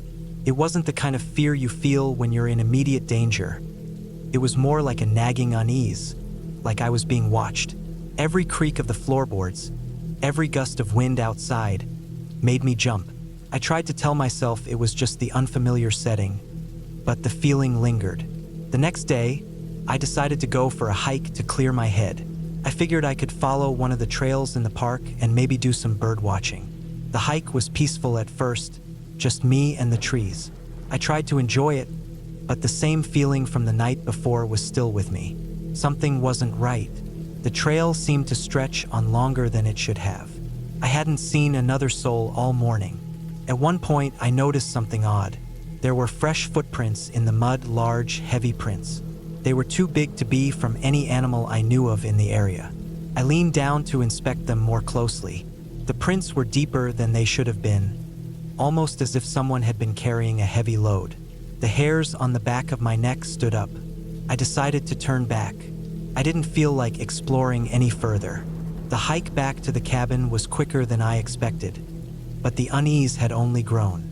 I couldn't explain it, but every part of me felt like I was being followed, like I wasn't alone. I kept looking over my shoulder, half expecting to see someone in the woods behind me, but there was nothing.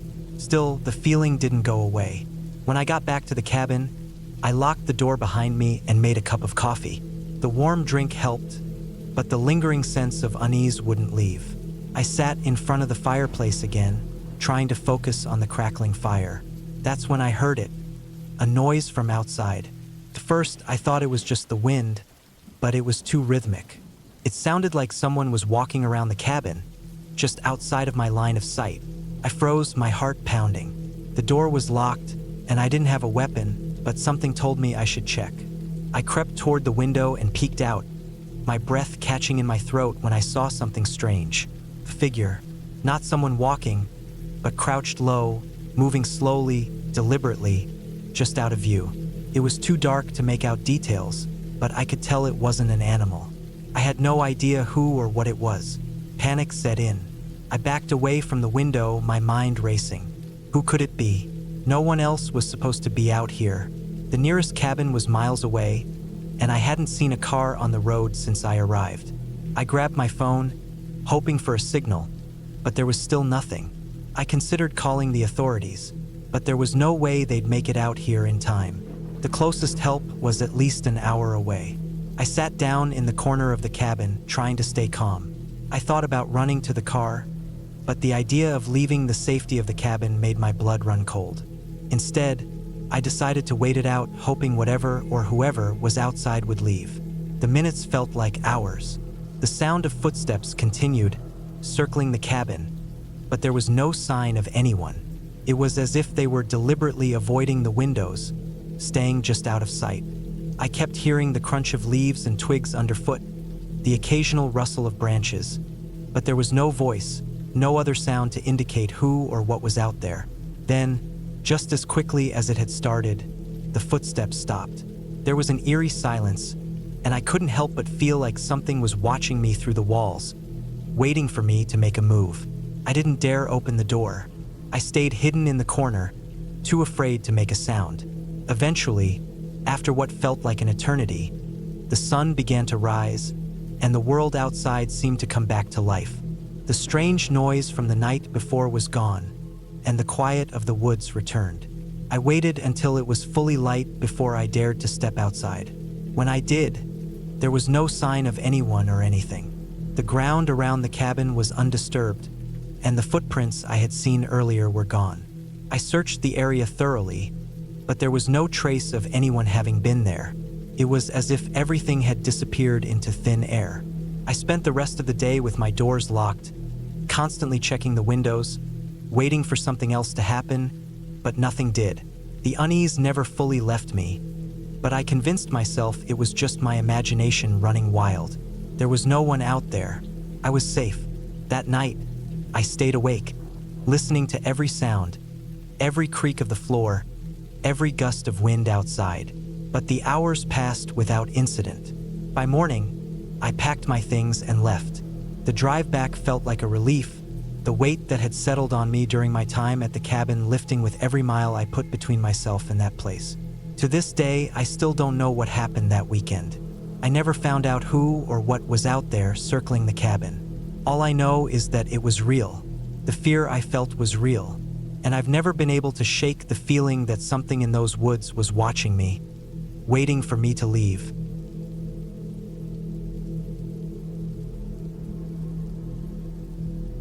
I needed a break.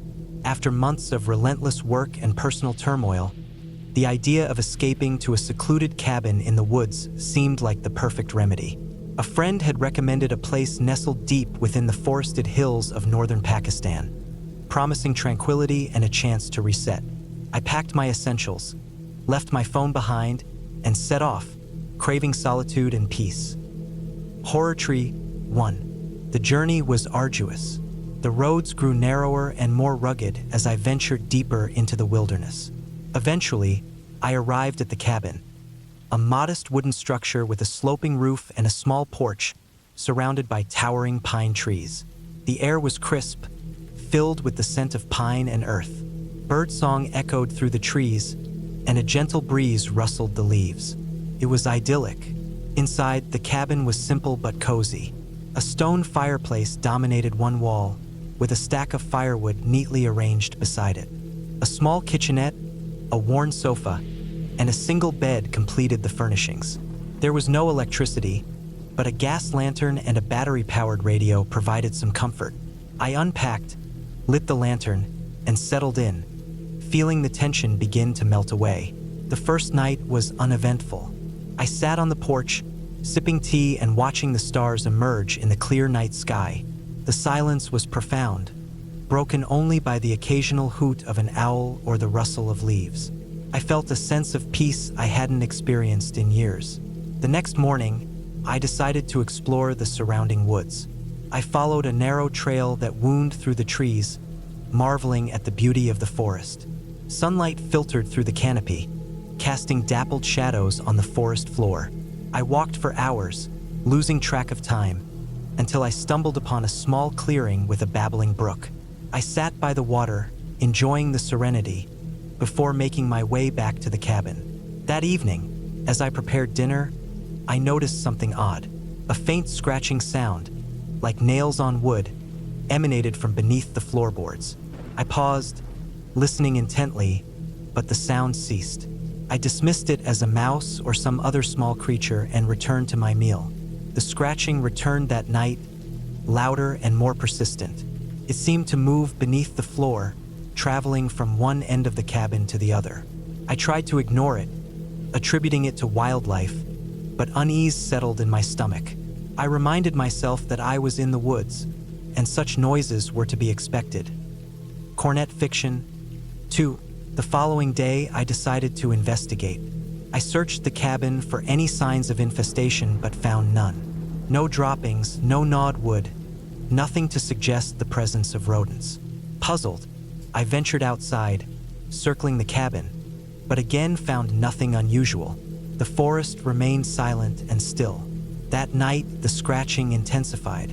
It was accompanied by a low, rhythmic thumping, as if something heavy was moving beneath the floor. I lay in bed, heart pounding, straining to identify the source.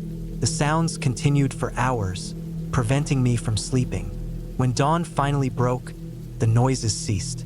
Exhausted and anxious, I decided to cut my trip short. I packed my belongings, ready to leave the unsettling cabin behind. However, when I attempted to start my car, the engine sputtered and died. I tried again, but it refused to start. I checked the fuel gauge, it was full. Opening the hood, I examined the engine, but everything appeared normal. Frustrated, I realized I was stranded. With no cell service and no means of communication, I had no choice but to wait.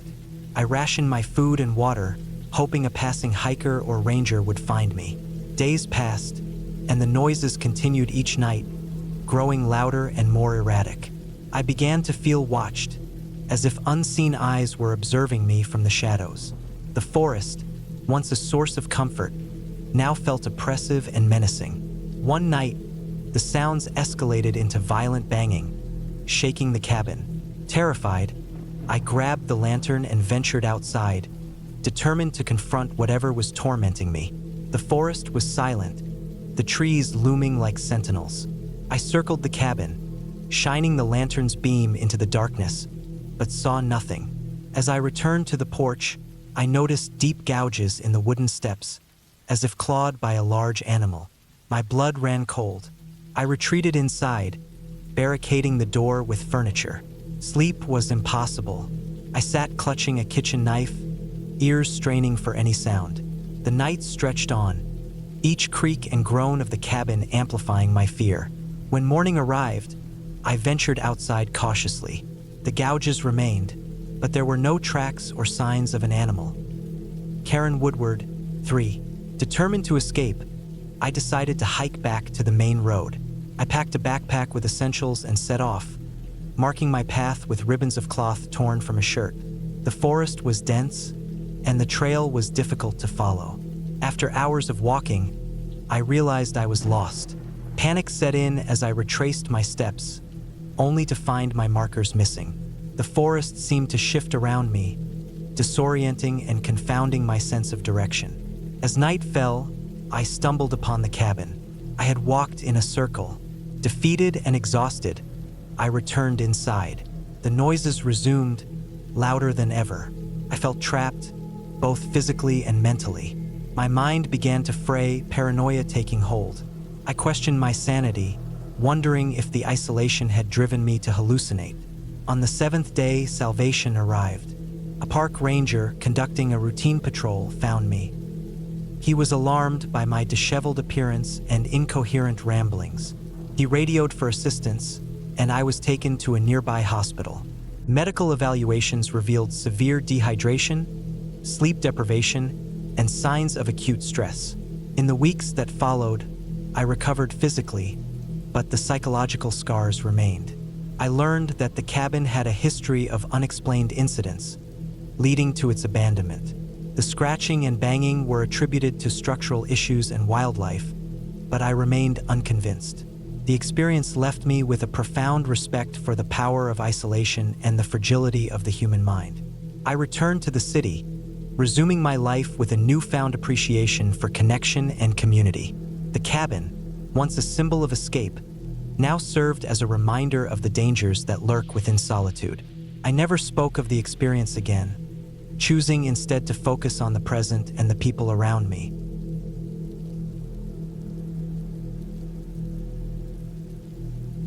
I had always wanted to escape the noise of the world.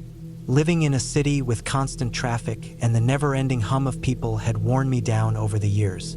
So, when I found an old cabin in the woods, it seemed like the perfect place to unwind and disconnect for a while. A few days of silence, fresh air, and time to recharge was exactly what I needed. The cabin was small, nestled deep in the forest, far away from the nearest town. I couldn't even get a signal on my phone once I turned onto the dirt road leading to it. I remember the first time I saw the cabin. It looked like something straight out of an old painting. Wooden logs, weathered by time, a small porch with a couple of rocking chairs, and a stone chimney that looked like it had been used for years. The windows were slightly foggy, and the door creaked when I pushed it open. Inside, the smell of wood and dust mixed with the faint scent of something else.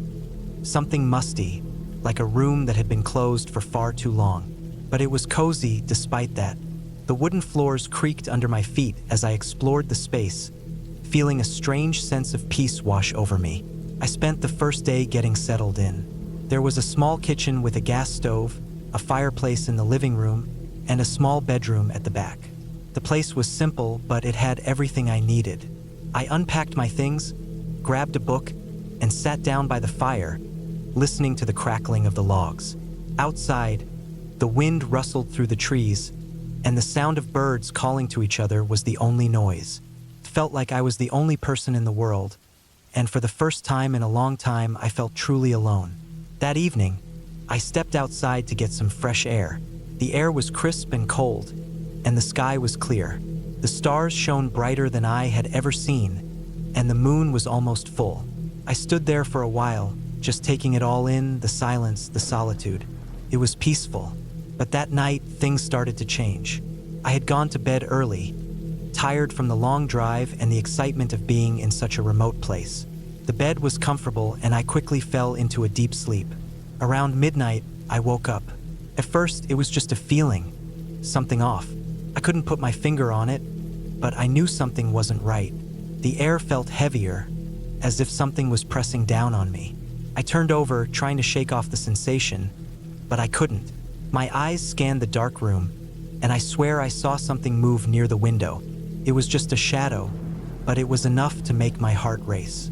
I tried to brush it off as my imagination, but the feeling wouldn't go away. I got up and walked over to the window, pulling the curtains aside to look outside.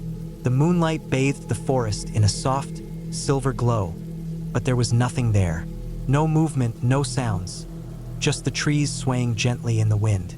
I told myself it was nothing, maybe just a deer or some other animal in the woods, but I couldn't shake the unease.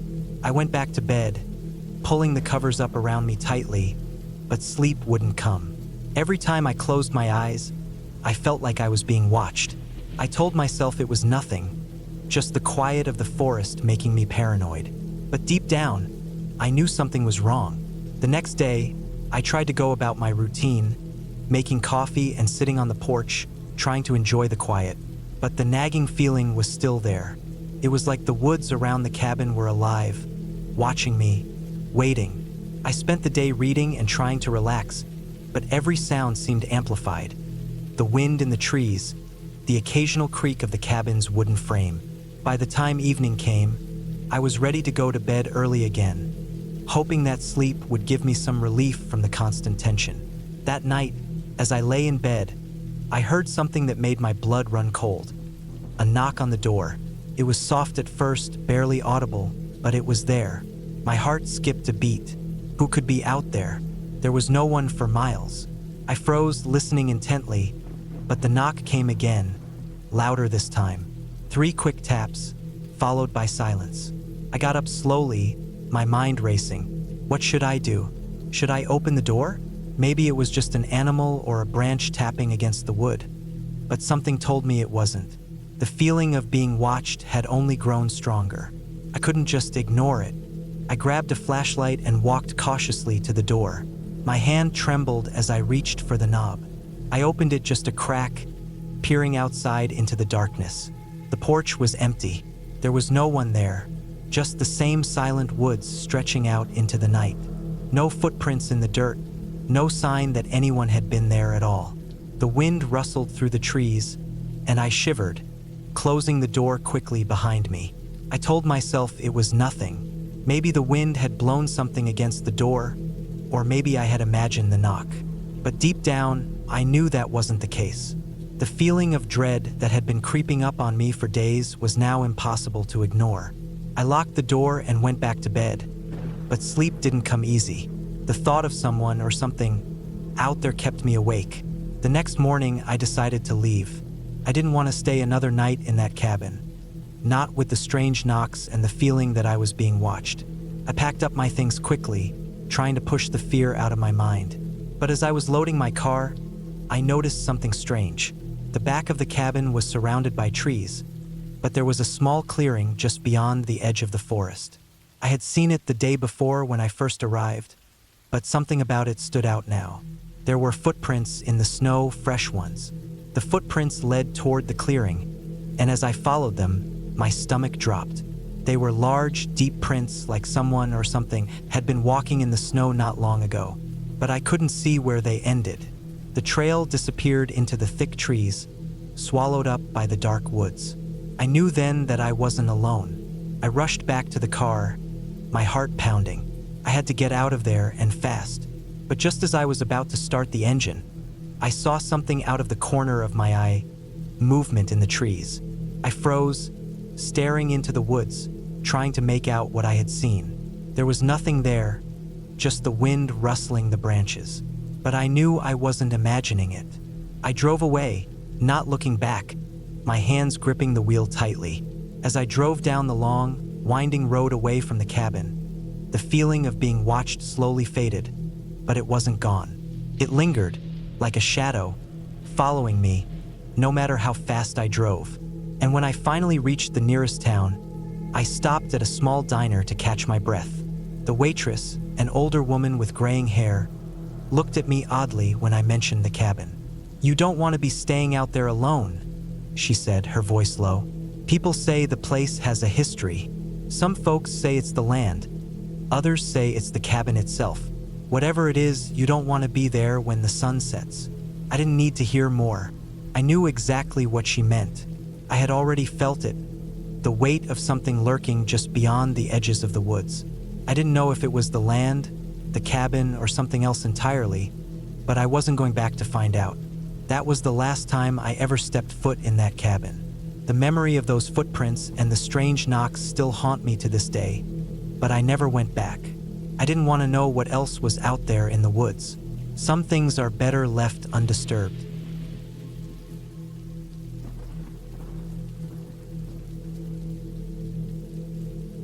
I needed to get away. The city had become a cacophony of honking horns, flashing lights, and endless responsibilities. My job was draining, my relationships strained, and my mind cluttered. So, when I stumbled upon an online listing for a secluded cabin nestled deep within the woods of northern Minnesota, it felt like a sign. No Wi-Fi, no cell service, just me and nature. I booked it for 2 weeks. The drive was long, winding through ever-narrowing roads flanked by towering pines. By the time I reached the dirt path leading to the cabin, dusk had settled in, casting long shadows across the forest floor. The cabin itself was modest, a single-story structure with a pitched roof, weathered wooden siding, and a small porch. It looked like it hadn't seen visitors in years, but it was exactly what I needed. Inside, the cabin was sparse but functional. A wood-burning stove sat in the corner. A small kitchenette lined one wall, and a cot with a thin mattress occupied the other. There was a table with 2 chairs, a bookshelf filled with dusty paperbacks, and a single window overlooking the dense woods. I unpacked my supplies: canned food, bottled water, a flashlight, a hunting knife, and a journal, and settled in for the night. The first few days were blissful. I spent my time hiking, reading, and writing. The silence was profound, broken only by the rustling of leaves and the occasional call of a distant bird. I felt my stress melting away with each passing day. But then, things started to change. It began subtly. One morning, I noticed footprints around the cabin, boot prints, not mine. They circled the structure, stopping at the windows and the door. I hadn't heard anyone approach, and there were no vehicles nearby. I brushed it off as a hunter or hiker passing through. The next night, I was jolted awake by a loud thud on the porch. Heart pounding, I grabbed my flashlight and crept to the window. The beam illuminated nothing but the empty porch and the surrounding darkness. I told myself it was probably an animal, a deer or a raccoon. However, the unease lingered. I started noticing small things out of place. A chair slightly moved, a book I hadn't touched lying open, my supplies rearranged. I began to question my memory, wondering if I was becoming forgetful or paranoid. One afternoon, while hiking a familiar trail, I found a makeshift shelter, a lean-to constructed from branches and leaves. Inside were remnants of food wrappers, a tattered blanket, and a rusted tin can. Someone had been living there. I felt a chill run down my spine. I wasn't alone in these woods. That night, I secured the cabin as best as I could, barricading the door with a chair and placing makeshift alarms. Tin cans tied with string around the perimeter. Sleep was elusive. Every creak and groan of the cabin set my nerves on edge. Around midnight, the tin cans clattered. I jumped up, heart racing, and peered out the window. In the moonlight, I saw a figure retreating into the woods. Tall, gaunt, and quick. I couldn't make out any features, but the sight confirmed my fears. The following morning, I decided to leave. I packed my belongings and started down the dirt path. But after a mile, I found my car with slashed tires and a shattered windshield. Panic set in. I was stranded. I returned to the cabin, trying to formulate a plan. There was no cell service, and the nearest town was miles away. I considered hiking out, but the thought of encountering whoever was out there unprepared was terrifying. Over the next few days, the intrusions became more frequent. I would find items missing, strange symbols carved into trees, and once a dead rabbit nailed to the door. I felt like I was being hunted. I began setting traps around the cabin, simple snares and noisemakers. One night, I heard a scream, followed by rustling. I found one of my traps sprung, blood on the ground, but no sign of the intruder. It offered a small sense of security, but I knew it wouldn't last. My food supplies dwindled and I grew weaker. Sleep deprived and constantly on edge, I started hallucinating. Seeing shadows move, hearing whispers. I couldn't tell what was real anymore. Then, on the 12th day, I heard voices, real voices. A group of hikers had stumbled upon the cabin. I rushed out, disheveled and frantic, pleading for help. They were startled but sympathetic. They shared their food, helped me pack, and together we hiked to their campsite where they had a satellite phone. Rescue came the next day. I was taken to the nearest town, given medical attention, and questioned by the authorities. I recounted everything, the intrusions, the traps, the symbols. They investigated but found no trace of the mysterious figure. The lean-to was gone, the symbols erased. It was as if he had vanished. I returned to the city, changed. The experience haunted me, but it also taught me resilience. I sought therapy, reconnected with loved ones, and gradually rebuilt my life. The woods had tested me, but I had survived.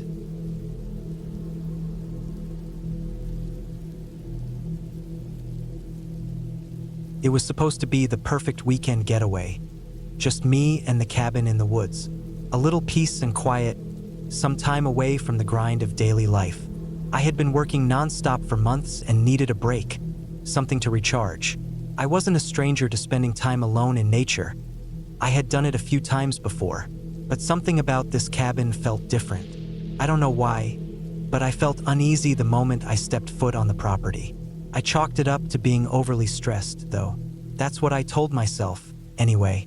It was a small, rustic cabin, nestled deep in the forest. There were no neighbors for miles, just trees, rocks, and the quiet. I could hear the wind rustling through the leaves even before I'd parked the car. The air felt thick, heavy, like the forest was holding its breath. It was one of those places that felt alive, too alive. I didn't want to overthink it, though. I had already driven for hours, and the last thing I wanted to do was turn around. Besides, the cabin itself was charming enough. It was old, yes, but solid. It had a stone fireplace, a porch that wrapped around two sides, and a view that overlooked a small, serene creek. There was a small fire pit outside, surrounded by a few weathered chairs, the kind you'd expect to find in an old campground. I grabbed my bag and made my way up the wooden steps to the porch. The door creaked as I opened it, revealing a cozy interior. It smelled like wood and earth with a faint hint of something metallic. I wondered if it was from the old heating system. Inside, there was a couch, a small dining table, a kitchenette with a stove, a couple of chairs by the fireplace, and a few other basic amenities. It wasn't luxurious by any means, but that wasn't what I was here for. I dropped my bag on the bed in the small bedroom, then immediately made my way outside to explore the area around the cabin. The creek was quiet, its waters flowing lazily between rocks. I wandered down to the edge, kicking rocks into the water, listening to the distant calls of birds. It was peaceful, but that nagging feeling lingered, creeping just behind my thoughts. The sun was beginning to set when I decided to start a fire. I collected some wood from the pile near the fire pit and set it up, the smell of damp wood filling the air. I hadn't intended on spending too much time outside, but as the fire crackled and the flames danced, I started to relax. The woods seemed a little less oppressive, the sounds of the forest at night filling the air with their natural rhythm. There were no other sounds, no voices in the distance, no cars, no planes, just nature. It felt like the world outside of the forest didn't exist anymore. I sat there, staring into the flames, lost in thought. Time passed unnoticed. By the time the fire started to die down, I realized I hadn't thought about work or anything else that had been stressing me out for a while. That was a relief. But as I stood up to go inside, I noticed something strange. A noise, a rustling sound, coming from the woods just beyond the edge of the clearing. At first, I thought it was an animal, but then it came again, louder this time. It didn't sound like an animal. It was too deliberate, too controlled. My heart rate quickened. I glanced around the fire pit, but the shadows were thick and I couldn't make out anything.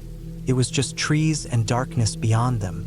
I turned quickly, heading back into the cabin. I locked the door behind me, even though I knew it wouldn't make a difference if someone or something wanted to get in. I pushed the thought away and turned on the lights. The cabin was quiet again, save for the occasional creaks of the floorboards underfoot.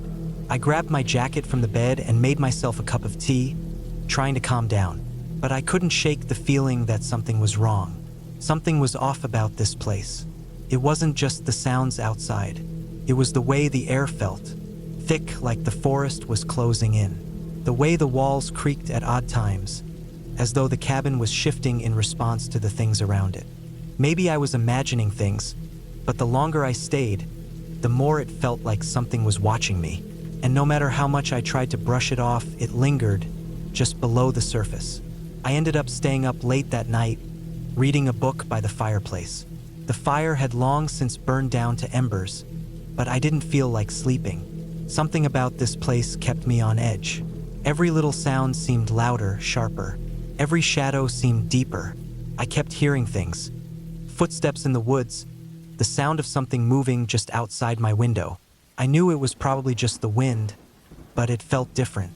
It felt intentional, like something was trying to get my attention. Finally, I couldn't take it anymore. I went to bed, determined to sleep through the rest of the night and forget all the weirdness. The bed was surprisingly comfortable, but I tossed and turned, unable to relax. The wind outside howled through the trees, and the occasional thud against the cabin's exterior made me jolt awake. I don't know how long I lay there before I heard it again. A knocking sound, soft at first, then louder, coming from the back door. I froze. At first, I thought it was my imagination, but then it came again. Tap, tap, tap. It was slow, deliberate, like someone was knocking on the door in a rhythmic pattern. I lay there in the dark, listening. My heart hammered in my chest, my breath shallow. I didn't want to move. I didn't want to check the door because if I did and there was someone or something out there, I'd have no idea how to handle it. The knocking continued. Tap, tap, tap. It was maddening. I reached for my phone, trying to keep my hands steady enough to call the authorities. But the signal was spotty at best, just enough to show me that I had no reception. I waited in the dark for what felt like hours, the knocking never ceasing, always in that same rhythm. Finally, exhaustion won, and I fell into a restless sleep. When I woke up the next morning, the knocking was gone, replaced by the sounds of the forest, birds singing, leaves rustling in the wind. I spent the rest of the day exploring the area, hoping that being outside and away from the cabin would help me shake the unsettling feeling. But no matter where I went, it was always there, lurking in the back of my mind. The knocking, the feeling of being watched. Couldn't get rid of it.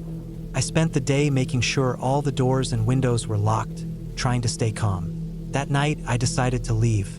I had planned on staying one more night, but I couldn't shake the feeling that something was wrong. I packed up my things, ready to head back home. As I made my way to the car, I glanced back at the cabin one last time. The place seemed peaceful now, almost inviting, but I knew I couldn't stay another night. The unease had already settled into my bones. I was halfway down the road when I saw something in the rearview mirror. A figure standing by the cabin, just at the edge of the woods. A shadow. It was tall and it didn't move. I didn't stop to check it out. I just kept driving. It was only after I got home and started going through the photos on my phone that I saw it. In the background of one of the pictures I'd taken that day, I saw the figure again, standing in the clearing near the cabin. Clear as day. I never went back to that cabin. And I never will.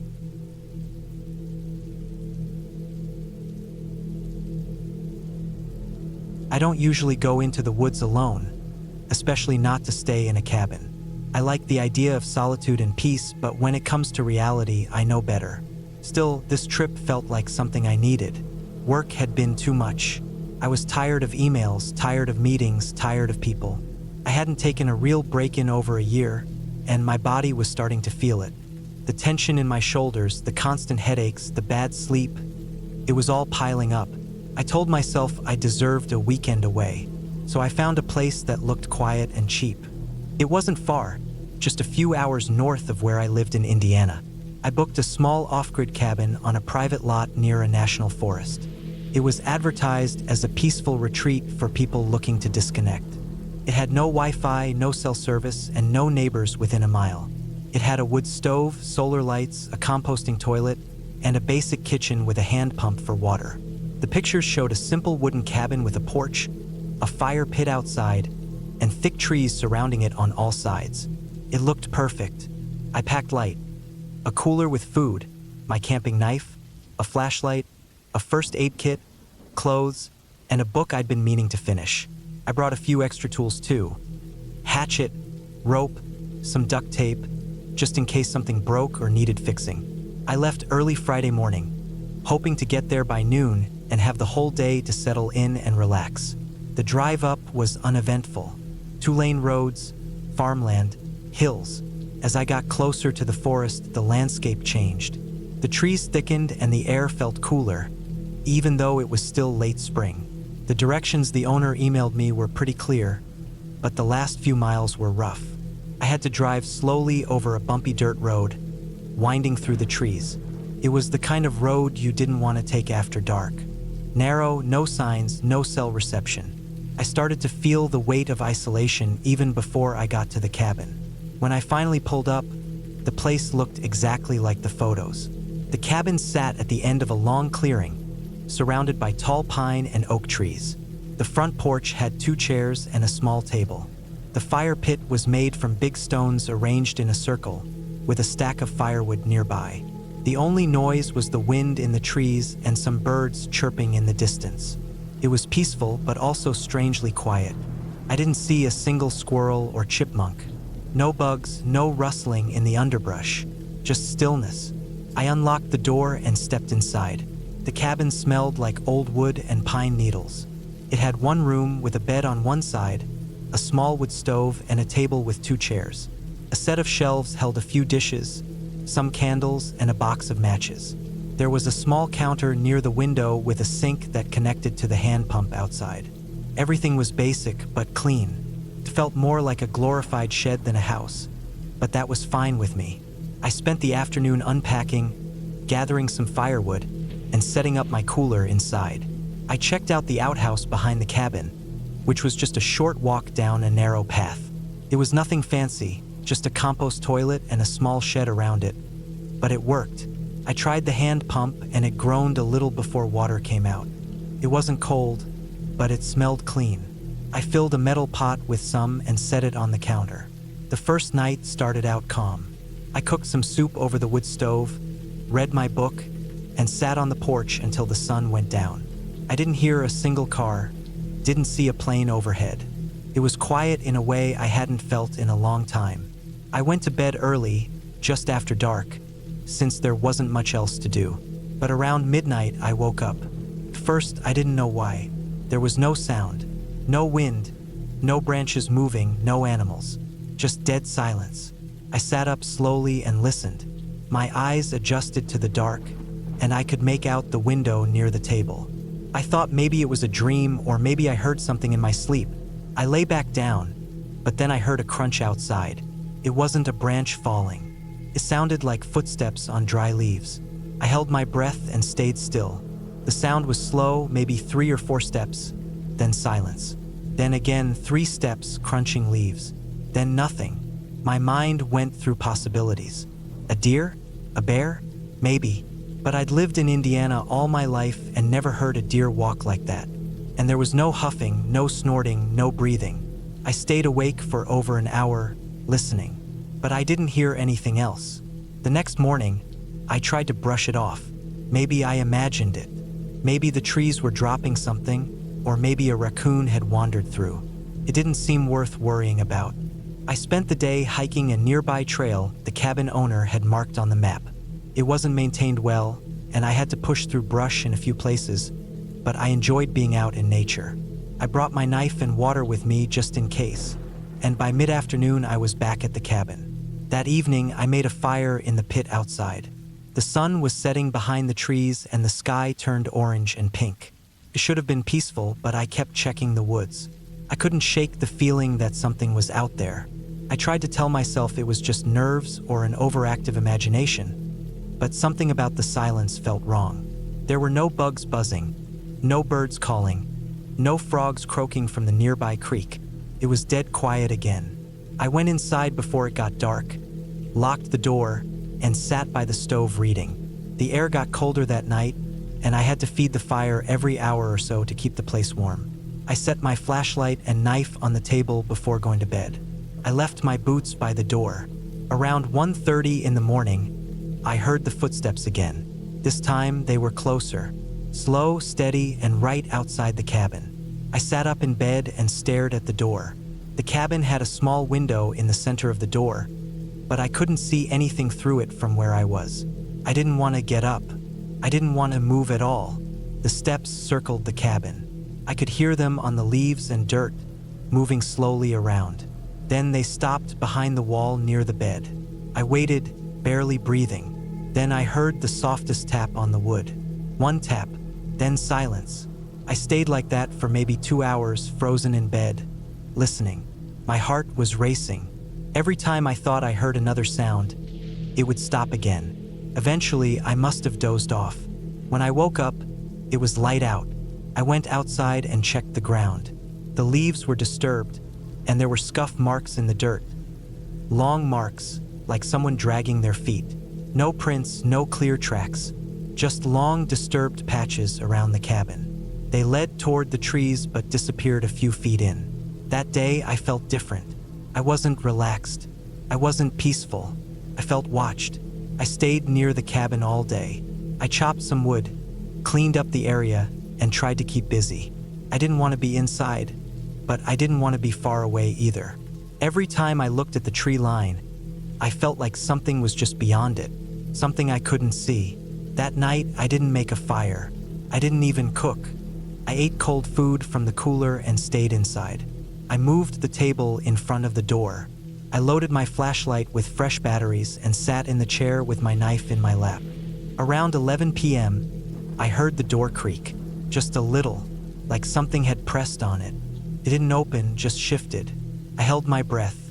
Then I heard something scrape across the wall outside. A long, slow scrape, like wood against wood or something heavy being dragged. I stood up and turned on the flashlight, pointing it at the window, but I couldn't see anything. I didn't open the door. I didn't want to. I stayed awake all night. I watched the windows, paced the floor, and tried to stay calm. I never saw anything, but I knew something was out there. When the sun came up, I decided I was done. I packed my things, locked the cabin, and got in my car. But the road out was worse than I remembered. It had rained a little overnight, and the dirt was slick.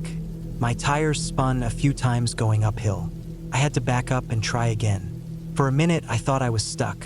While I sat there, wheels spinning in the mud, I saw something in the woods ahead. It was far back, just a shape, human-sized, standing behind a tree. I stared at it for a full minute. It didn't move. It didn't step out. It just stood there. I put the car in reverse, backed up slowly, and took another run at the hill. I made it up the second time. I didn't look back. I didn't stop until I hit pavement again. When I finally got home, I locked every door and window. I didn't unpack for a day. I just sat in my house, lights on, curtains closed.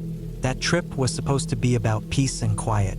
But the quiet I found out there wasn't the kind that makes you feel calm. It was the kind that makes you feel hunted. I never found out what was out there.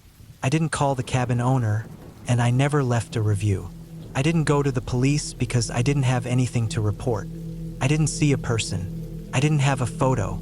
I didn't get hurt, but I knew what I felt. Someone or something was out there watching that cabin. Maybe they lived nearby. Maybe they just...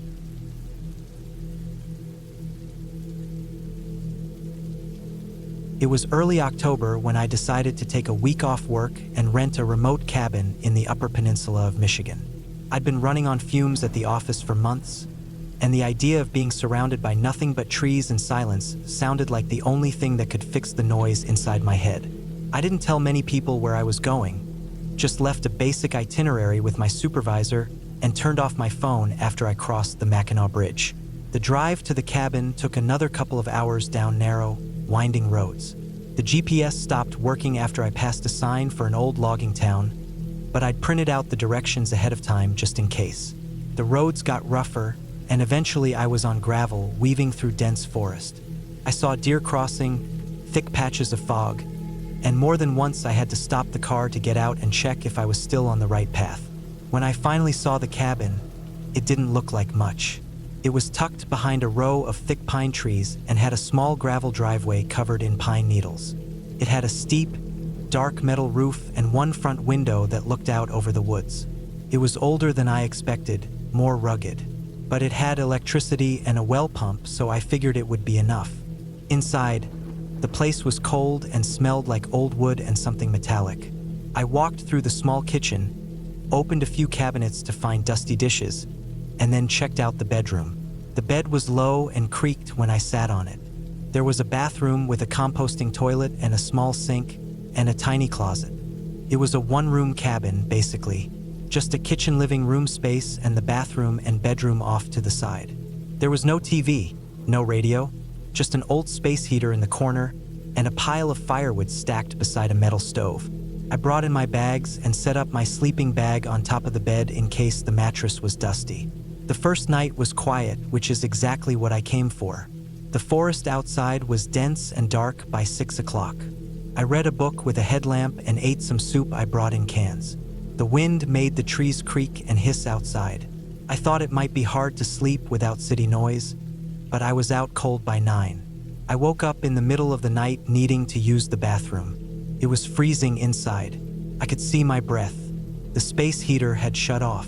I put on my coat and checked it, but the dial was still on. I assumed the power had flickered. I left the heater off and got back under the covers. The next morning, I went outside to chop some firewood. The axe was leaning against the side of the cabin, just like the listing had said. There were already some logs stacked in a pile near the back. I started chopping, but I kept hearing something moving in the woods behind the cabin. It wasn't loud, just soft steps like something pacing. I figured it was a deer. That area was full of them.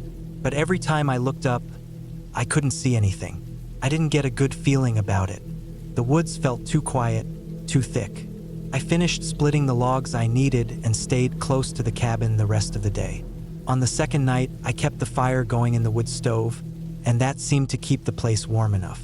I played solitaire by candlelight, then went to bed early again. Around 2 in the morning, I woke up to a sound. It was faint but steady, like slow footsteps on the gravel outside. I lay there in bed, trying not to move. My heart was thumping. I thought maybe it was an animal, but it sounded like feet, human feet. I didn't want to get up and look out the window. I didn't want to know. The sound stopped after a while, and I eventually drifted back off. The next morning, I found fresh prints around the cabin. Not boot prints. They were barefoot. I followed them around the side, past the firewood pile, and into the trees where they vanished into the underbrush. I stood there for a long time just listening. The forest was silent. Not even birds. I felt watched. I went back inside, locked the door even though it felt silly, and made coffee. I kept thinking about those footprints. Who would be walking around barefoot in the woods in 40-degree weather? Maybe someone living off-grid. Maybe a drifter. I had no phone signal, and the nearest town was 30 miles away. There was nothing I could do about it but stay alert. That day, I didn't leave the cabin much. I read, wrote in my journal, and kept the fire going. I didn't hear anything strange, but I couldn't shake the feeling that someone had been watching me. That night, I didn't sleep well. I kept thinking I heard things. Creaks, movement outside. I kept the axe by my bed just in case. On the 4th day, I decided to hike the trail that looped around a small lake about 2 miles from the cabin. I brought a backpack with water, snacks, and a flashlight. The hike started out normal. It was peaceful, cold but nice. I saw some squirrels, a fox, no people. But halfway around the lake, I noticed something that stopped me. There was a tree huge, older than the others, right near the edge of the water. On its bark, carved deeply and sloppily, were the words, "Don't stay." The cuts were old, weathered, but still legible. I walked closer and ran my hand over them. Whoever did it had used a knife. I looked around. No cabins in sight. No signs of campsites or anything nearby. Just the lake and the forest. The message chilled me. I finished the loop and got back to the cabin before dusk. I made sure everything was locked up. I even blocked the door with one of the kitchen chairs. That night, I didn't sleep. I lay in bed, wide awake, with the axe across my lap. Every little sound made my stomach clench. At some point, I heard something hit the side of the cabin. A thud, like something throwing a rock. Then again on the roof. I didn't move. I just waited. Eventually, it stopped.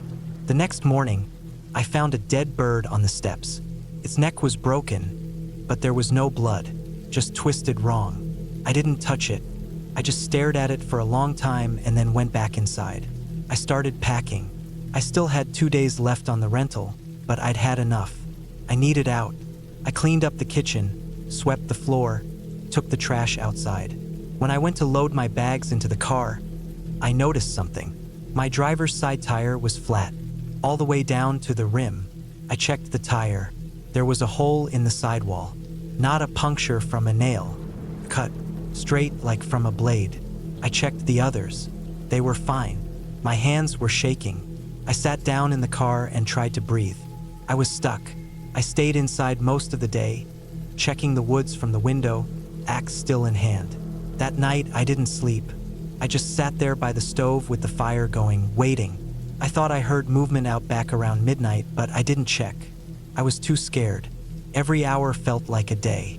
In the morning, I took the spare tire out from the trunk and replaced the slashed one. took time and I kept glancing at the trees. I half expected someone to run out at me, but no one did. As soon as I had the new tire on, I threw my bags in the car and started driving. I didn't look back. When I got back into cell range, I pulled over and called my supervisor. I told him I'd left early and that something wasn't right out there. He told me to write it down when I got home. I didn't want to relive it. That was 7 months ago. I haven't been back to Michigan since. I haven't gone camping, haven't stayed anywhere without cell signal or neighbors. I didn't report the cabin. It was on private land, probably owned by someone who rarely visits. I don't even remember the website I booked it through, but I'll never forget the sound of those footsteps, or the message carved into that tree, or the feeling that someone or something wanted me gone. Whatever was out there wasn't a ghost. It wasn't anything supernatural. It was human. That's what scared me the most. And I got out. I was lucky, because not everyone who stays in cabins like that gets to say the same.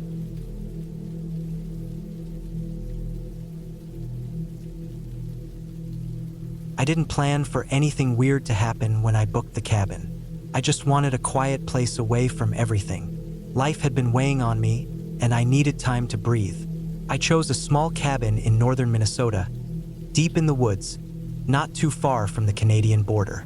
It was the kind of place where the air was clean, the forest was thick, and the cell signal was non-existent. That's exactly what I was looking for. I arrived in late October. The days were shorter, the nights colder.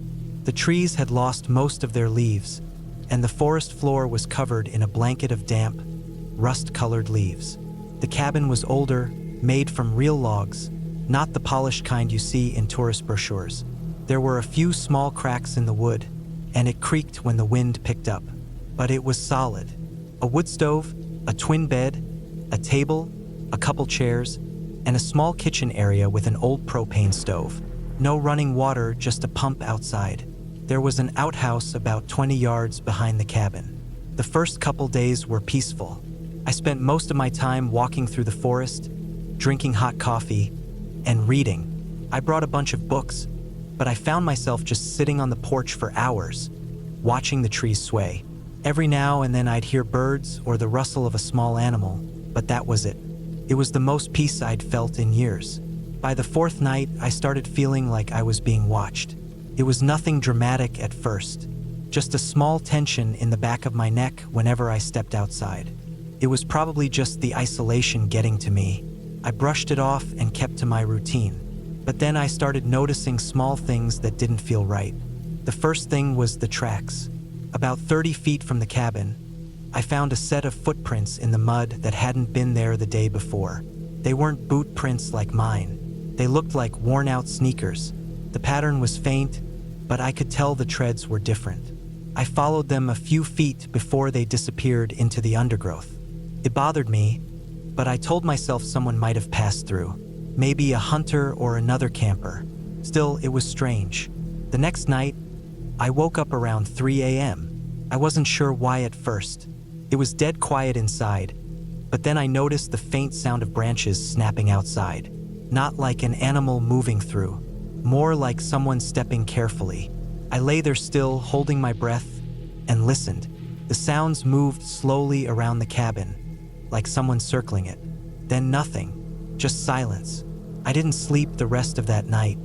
As soon as the sun came up, I went outside. I looked for tracks but didn't find anything.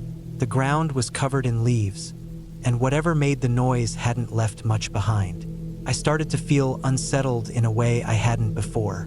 This wasn't just isolation anymore. Something was off. Over the next couple days, little things kept happening. I'd find the woods eerily silent, with not even the sound of birds. I started locking the door even during the day. One afternoon, I went down to the pump and saw that it had been used. The handle was wet, and the bucket I left underneath had been moved. I hadn't used it that day. I stopped leaving things outside after that. I began sleeping with a hatchet beside my bed. I didn't feel safe anymore. I couldn't call anyone since I had no cell service. The nearest town was at least 20 miles away, and I wasn't about to drive through the dark woods at night. I decided I would leave the next morning. That night was the worst. I kept the lantern burning low, just enough to see around the room. Around midnight, I heard the front steps creak. Not from the wind. It was the sound of weight. I grabbed the hatchet and stayed completely still. The doorknob turned slightly. I held my breath. Then it stopped. A few seconds later, I heard footsteps walking slowly away. I waited until morning, barely getting any sleep. As soon as it was light, I packed my things and got ready to go. When I stepped outside, I saw something that stopped me cold. There were marks on the front door, scratches, not deep but deliberate, like someone had dragged a knife across the wood. I didn't wait. I threw my stuff in the car and took off. I didn't even stop to clean up. I drove the 20 miles back to the small town where I'd gotten groceries earlier that week. I found a diner and ordered breakfast, mostly just to sit in a public place with other people. I didn't tell anyone what happened. I wasn't sure what to say. Later that afternoon, I drove home. It was a long drive, and I kept checking the rearview mirror more than usual. When I got back to the city, I felt a strange relief, like I'd escaped something I didn't quite understand. I told myself it was just a drifter or a hunter, someone passing through. But deep down, it felt more personal than that, like someone knew I was alone out there. Weeks passed. I tried not to think about it, but every now and then I'd wake up at 3 a.m. heart racing, listening for footsteps that weren't there. I haven't been back to that part of Minnesota since. I don't think I ever will. I still like the idea of cabins, the quiet, the trees, the air. But now I think twice before going too far off the grid. Being alone is peaceful until you realize you're not.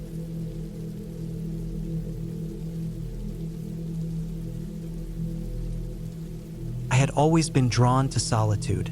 The idea of escaping the city's relentless noise and immersing myself in nature's quietude was appealing. So, when I found a listing for a secluded cabin nestled deep within the Pine Ridge Forest, I didn't hesitate. The photos showcased a rustic wooden structure surrounded by towering pines, with a serene lake nearby. It was perfect. Writer / and hashtag 039 S Digest 1. I packed my essentials: clothes, food supplies, a first aid kit, and my trusty journal. The drive took several hours, transitioning from bustling highways to winding dirt roads. As I approached the cabin, the dense forest enveloped me, the canopy filtering sunlight into dappled patterns on the ground. The air was crisp, filled with the scent of pine and damp earth. The cabin was modest but cozy, a single-story structure with a porch overlooking the lake. Inside, there was a small kitchen, a living area with a fireplace, and a bedroom. No electricity, but a wood-burning stove and oil lamps provided warmth and light. I felt a sense of peace, believing this retreat would be the perfect opportunity to disconnect and reflect. The first few days were idyllic. I spent my time hiking, reading, and journaling. The forest was alive with the sounds of chirping birds and rustling leaves. Occasionally, I'd spot deer grazing or squirrels darting between trees. The lake was serene, its surface reflecting the sky like a mirror. I felt rejuvenated. However, on the fourth night, I was awakened by a distant sound. It was faint, resembling the crunch of footsteps on dry leaves. I dismissed it as wildlife and drifted back to sleep. The next morning, I noticed footprints near the cabin's porch. They were human, leading from the forest edge to the front steps and then back into the woods. A chill ran down my spine. I hadn't seen another person since arriving. I tried to rationalize it. Perhaps a hiker had passed through. Still, I couldn't shake the unease. That night, I secured the cabin, bolting the doors and windows. Sleep eluded me as I listened intently to the forest's nocturnal symphony. Around midnight, I heard it again, the unmistakable sound of footsteps circling the cabin. My heart pounded as I held my breath, the footsteps eventually fading into the distance. The following morning, I found a small bundle on the porch. Wrapped in cloth, it contained a dead rabbit, its neck broken. There was no note, no indication of who had left it. Fear gripped me. I considered leaving, but the nearest town was miles away, and I had no cell service. I decided to stay one more night, hoping it was a one-time occurrence. GQ.com. 2. That evening, I built a fire in the fireplace, seeking comfort in its warmth. As darkness enveloped the cabin, I sat with a flashlight, straining to hear any unusual sounds. Hours passed in silence. Just as I began to relax, a loud thud echoed from the back of the cabin. I grabbed a kitchen knife and cautiously approached the rear door. Peering through the window, I saw nothing but darkness. Suddenly, a face appeared, pressed against the glass. A man, his eyes wild, mouth twisted into a grin. I stumbled back, heart racing. He disappeared into the night. I barricaded the doors and stayed awake until dawn. At first light, I packed my belongings, determined to leave. As I stepped onto the porch, I found a note pinned to the door. "You're not welcome here." I didn't look back. I hiked through the forest, adrenaline fueling my steps until I reached my car. I drove away, vowing never to return. Back in the safety of my apartment, I reported the incident to the authorities. They investigated but found no trace of the man. The cabin's owner claimed no knowledge of any previous issues. The experience left me shaken, a stark reminder that true horror doesn't always stem from the supernatural. Sometimes, it's the darkness within people that we should fear the most.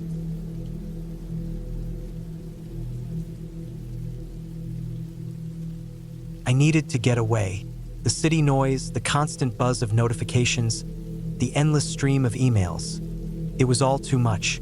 So, I booked a week at a secluded cabin in the woods, miles away from the nearest town.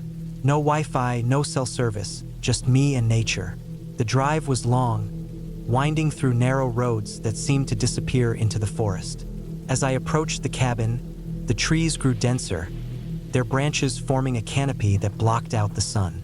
The cabin itself was modest, a single-story wooden structure with a small porch and a stone chimney. It looked like it hadn't been used in years, but it was clean and stocked with the basics. The first day was peaceful. I unpacked, made a simple meal, and sat on the porch, listening to the sounds of the forest. Birds chirped, leaves rustled, and a gentle breeze carried the scent of pine. As night fell, the forest grew quiet, and I retreated inside, lighting a fire to keep warm. The next morning, I decided to explore the area. There was a trail behind the cabin that led deeper into the woods. I followed it for about an hour, taking in the sights and sounds. The trail was overgrown in places, and I had to push through thick underbrush. Eventually, I came across an old, rusted fence, partially hidden by vines. Beyond it, the forest seemed darker, more foreboding. I decided not to cross it and turned back. That night, I was awoken by a noise, a faint rustling outside the cabin. I sat up, heart pounding, and listened. Could have been an animal, I told myself. But the rustling continued, moving around the cabin. I crept to the window and peered out, but saw nothing. Eventually, the noise stopped, and I went back to bed, uneasy. The following day, I noticed footprints around the cabin, human footprints. They circled the cabin and led off into the woods. I was certain they hadn't been there before. I tried to rationalize it, maybe a hiker had passed through. Still, I couldn't shake the feeling of being watched. That night, the noises returned, this time louder, more deliberate. There was a tapping on the windows, a creaking on the porch. I stayed in bed, clutching a flashlight, too afraid to move. At some point, I must have fallen asleep because I awoke to sunlight streaming through the windows. I decided to cut my trip short. I packed my things and loaded them into the car. But when I turned the key, the engine sputtered and died. I tried again, nothing. I opened the hood and saw that the engine had been tampered with, wires cut, parts removed. Panic set in. With no cell service and no way to call for help, I was stranded. I decided to hike back to the main road, hoping to flag down a passing car. I left a note on the cabin door, grabbed a backpack with essentials, and set off. The forest was dense, and the trail was hard to follow.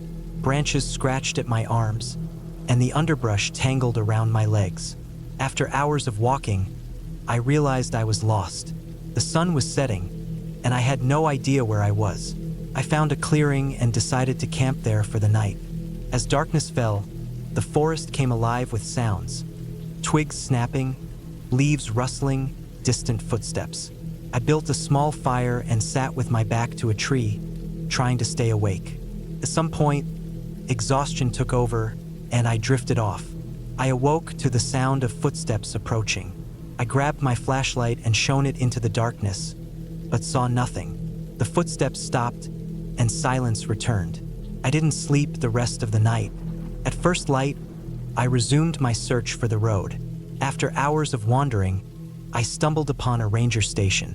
It was abandoned, but there was a radio. I tried it, and to my relief, someone responded. I explained my situation, and they dispatched help. A few hours later, a ranger arrived and took me back to civilization. I reported the incidents, and an investigation was launched. They found evidence of someone living in the woods near the cabin. Makeshift shelters, stolen items, and tools. It seemed I had been watched and stalked by a hermit or fugitive. I returned home, grateful to be safe. The experience left me shaken, but it also taught me the importance of preparation and awareness. I still enjoy nature, but I no longer venture into the wilderness alone.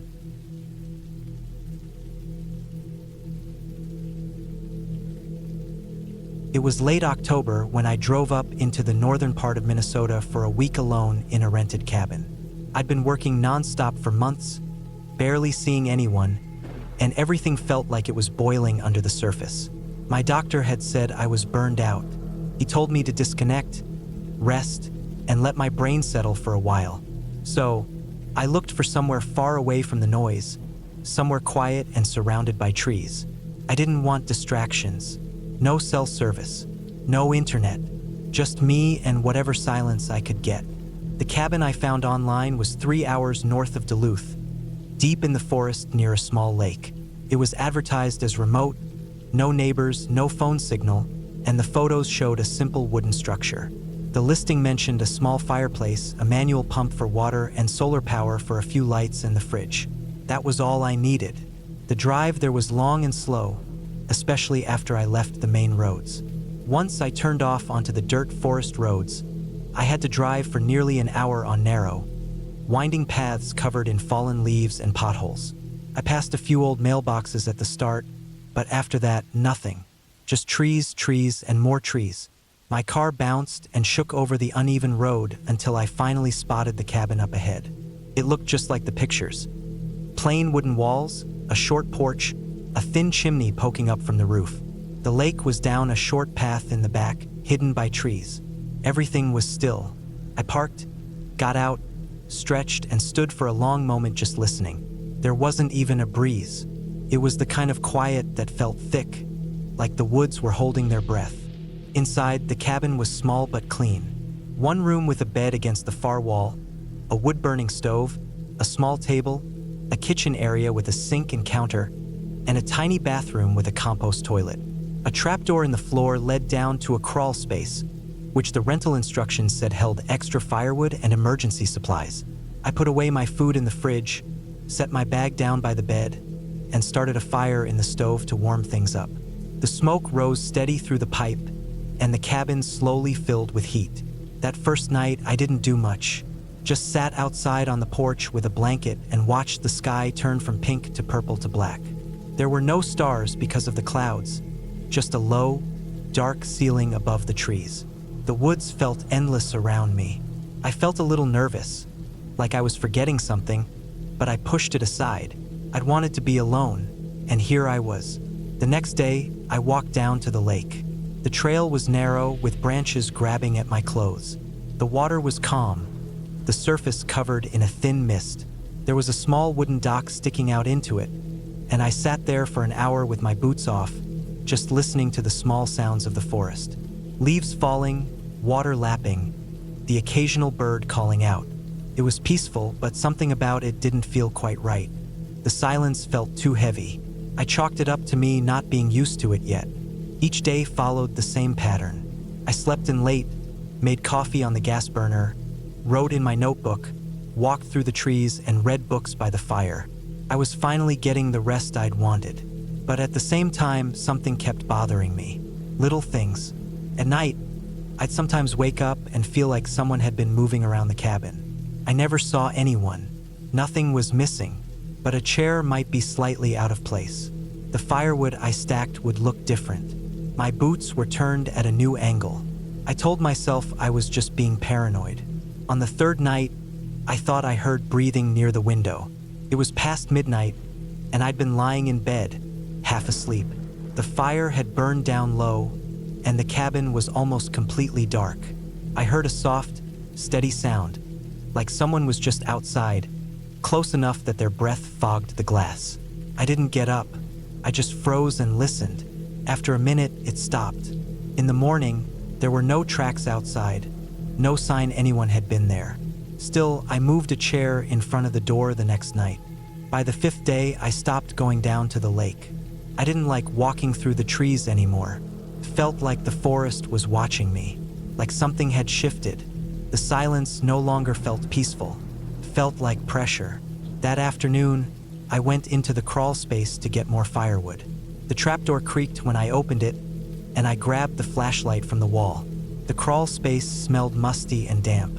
The floor was just dirt, and the air felt colder. I saw the firewood stacked along the wall and grabbed a few pieces, but before I climbed back up, I noticed something strange.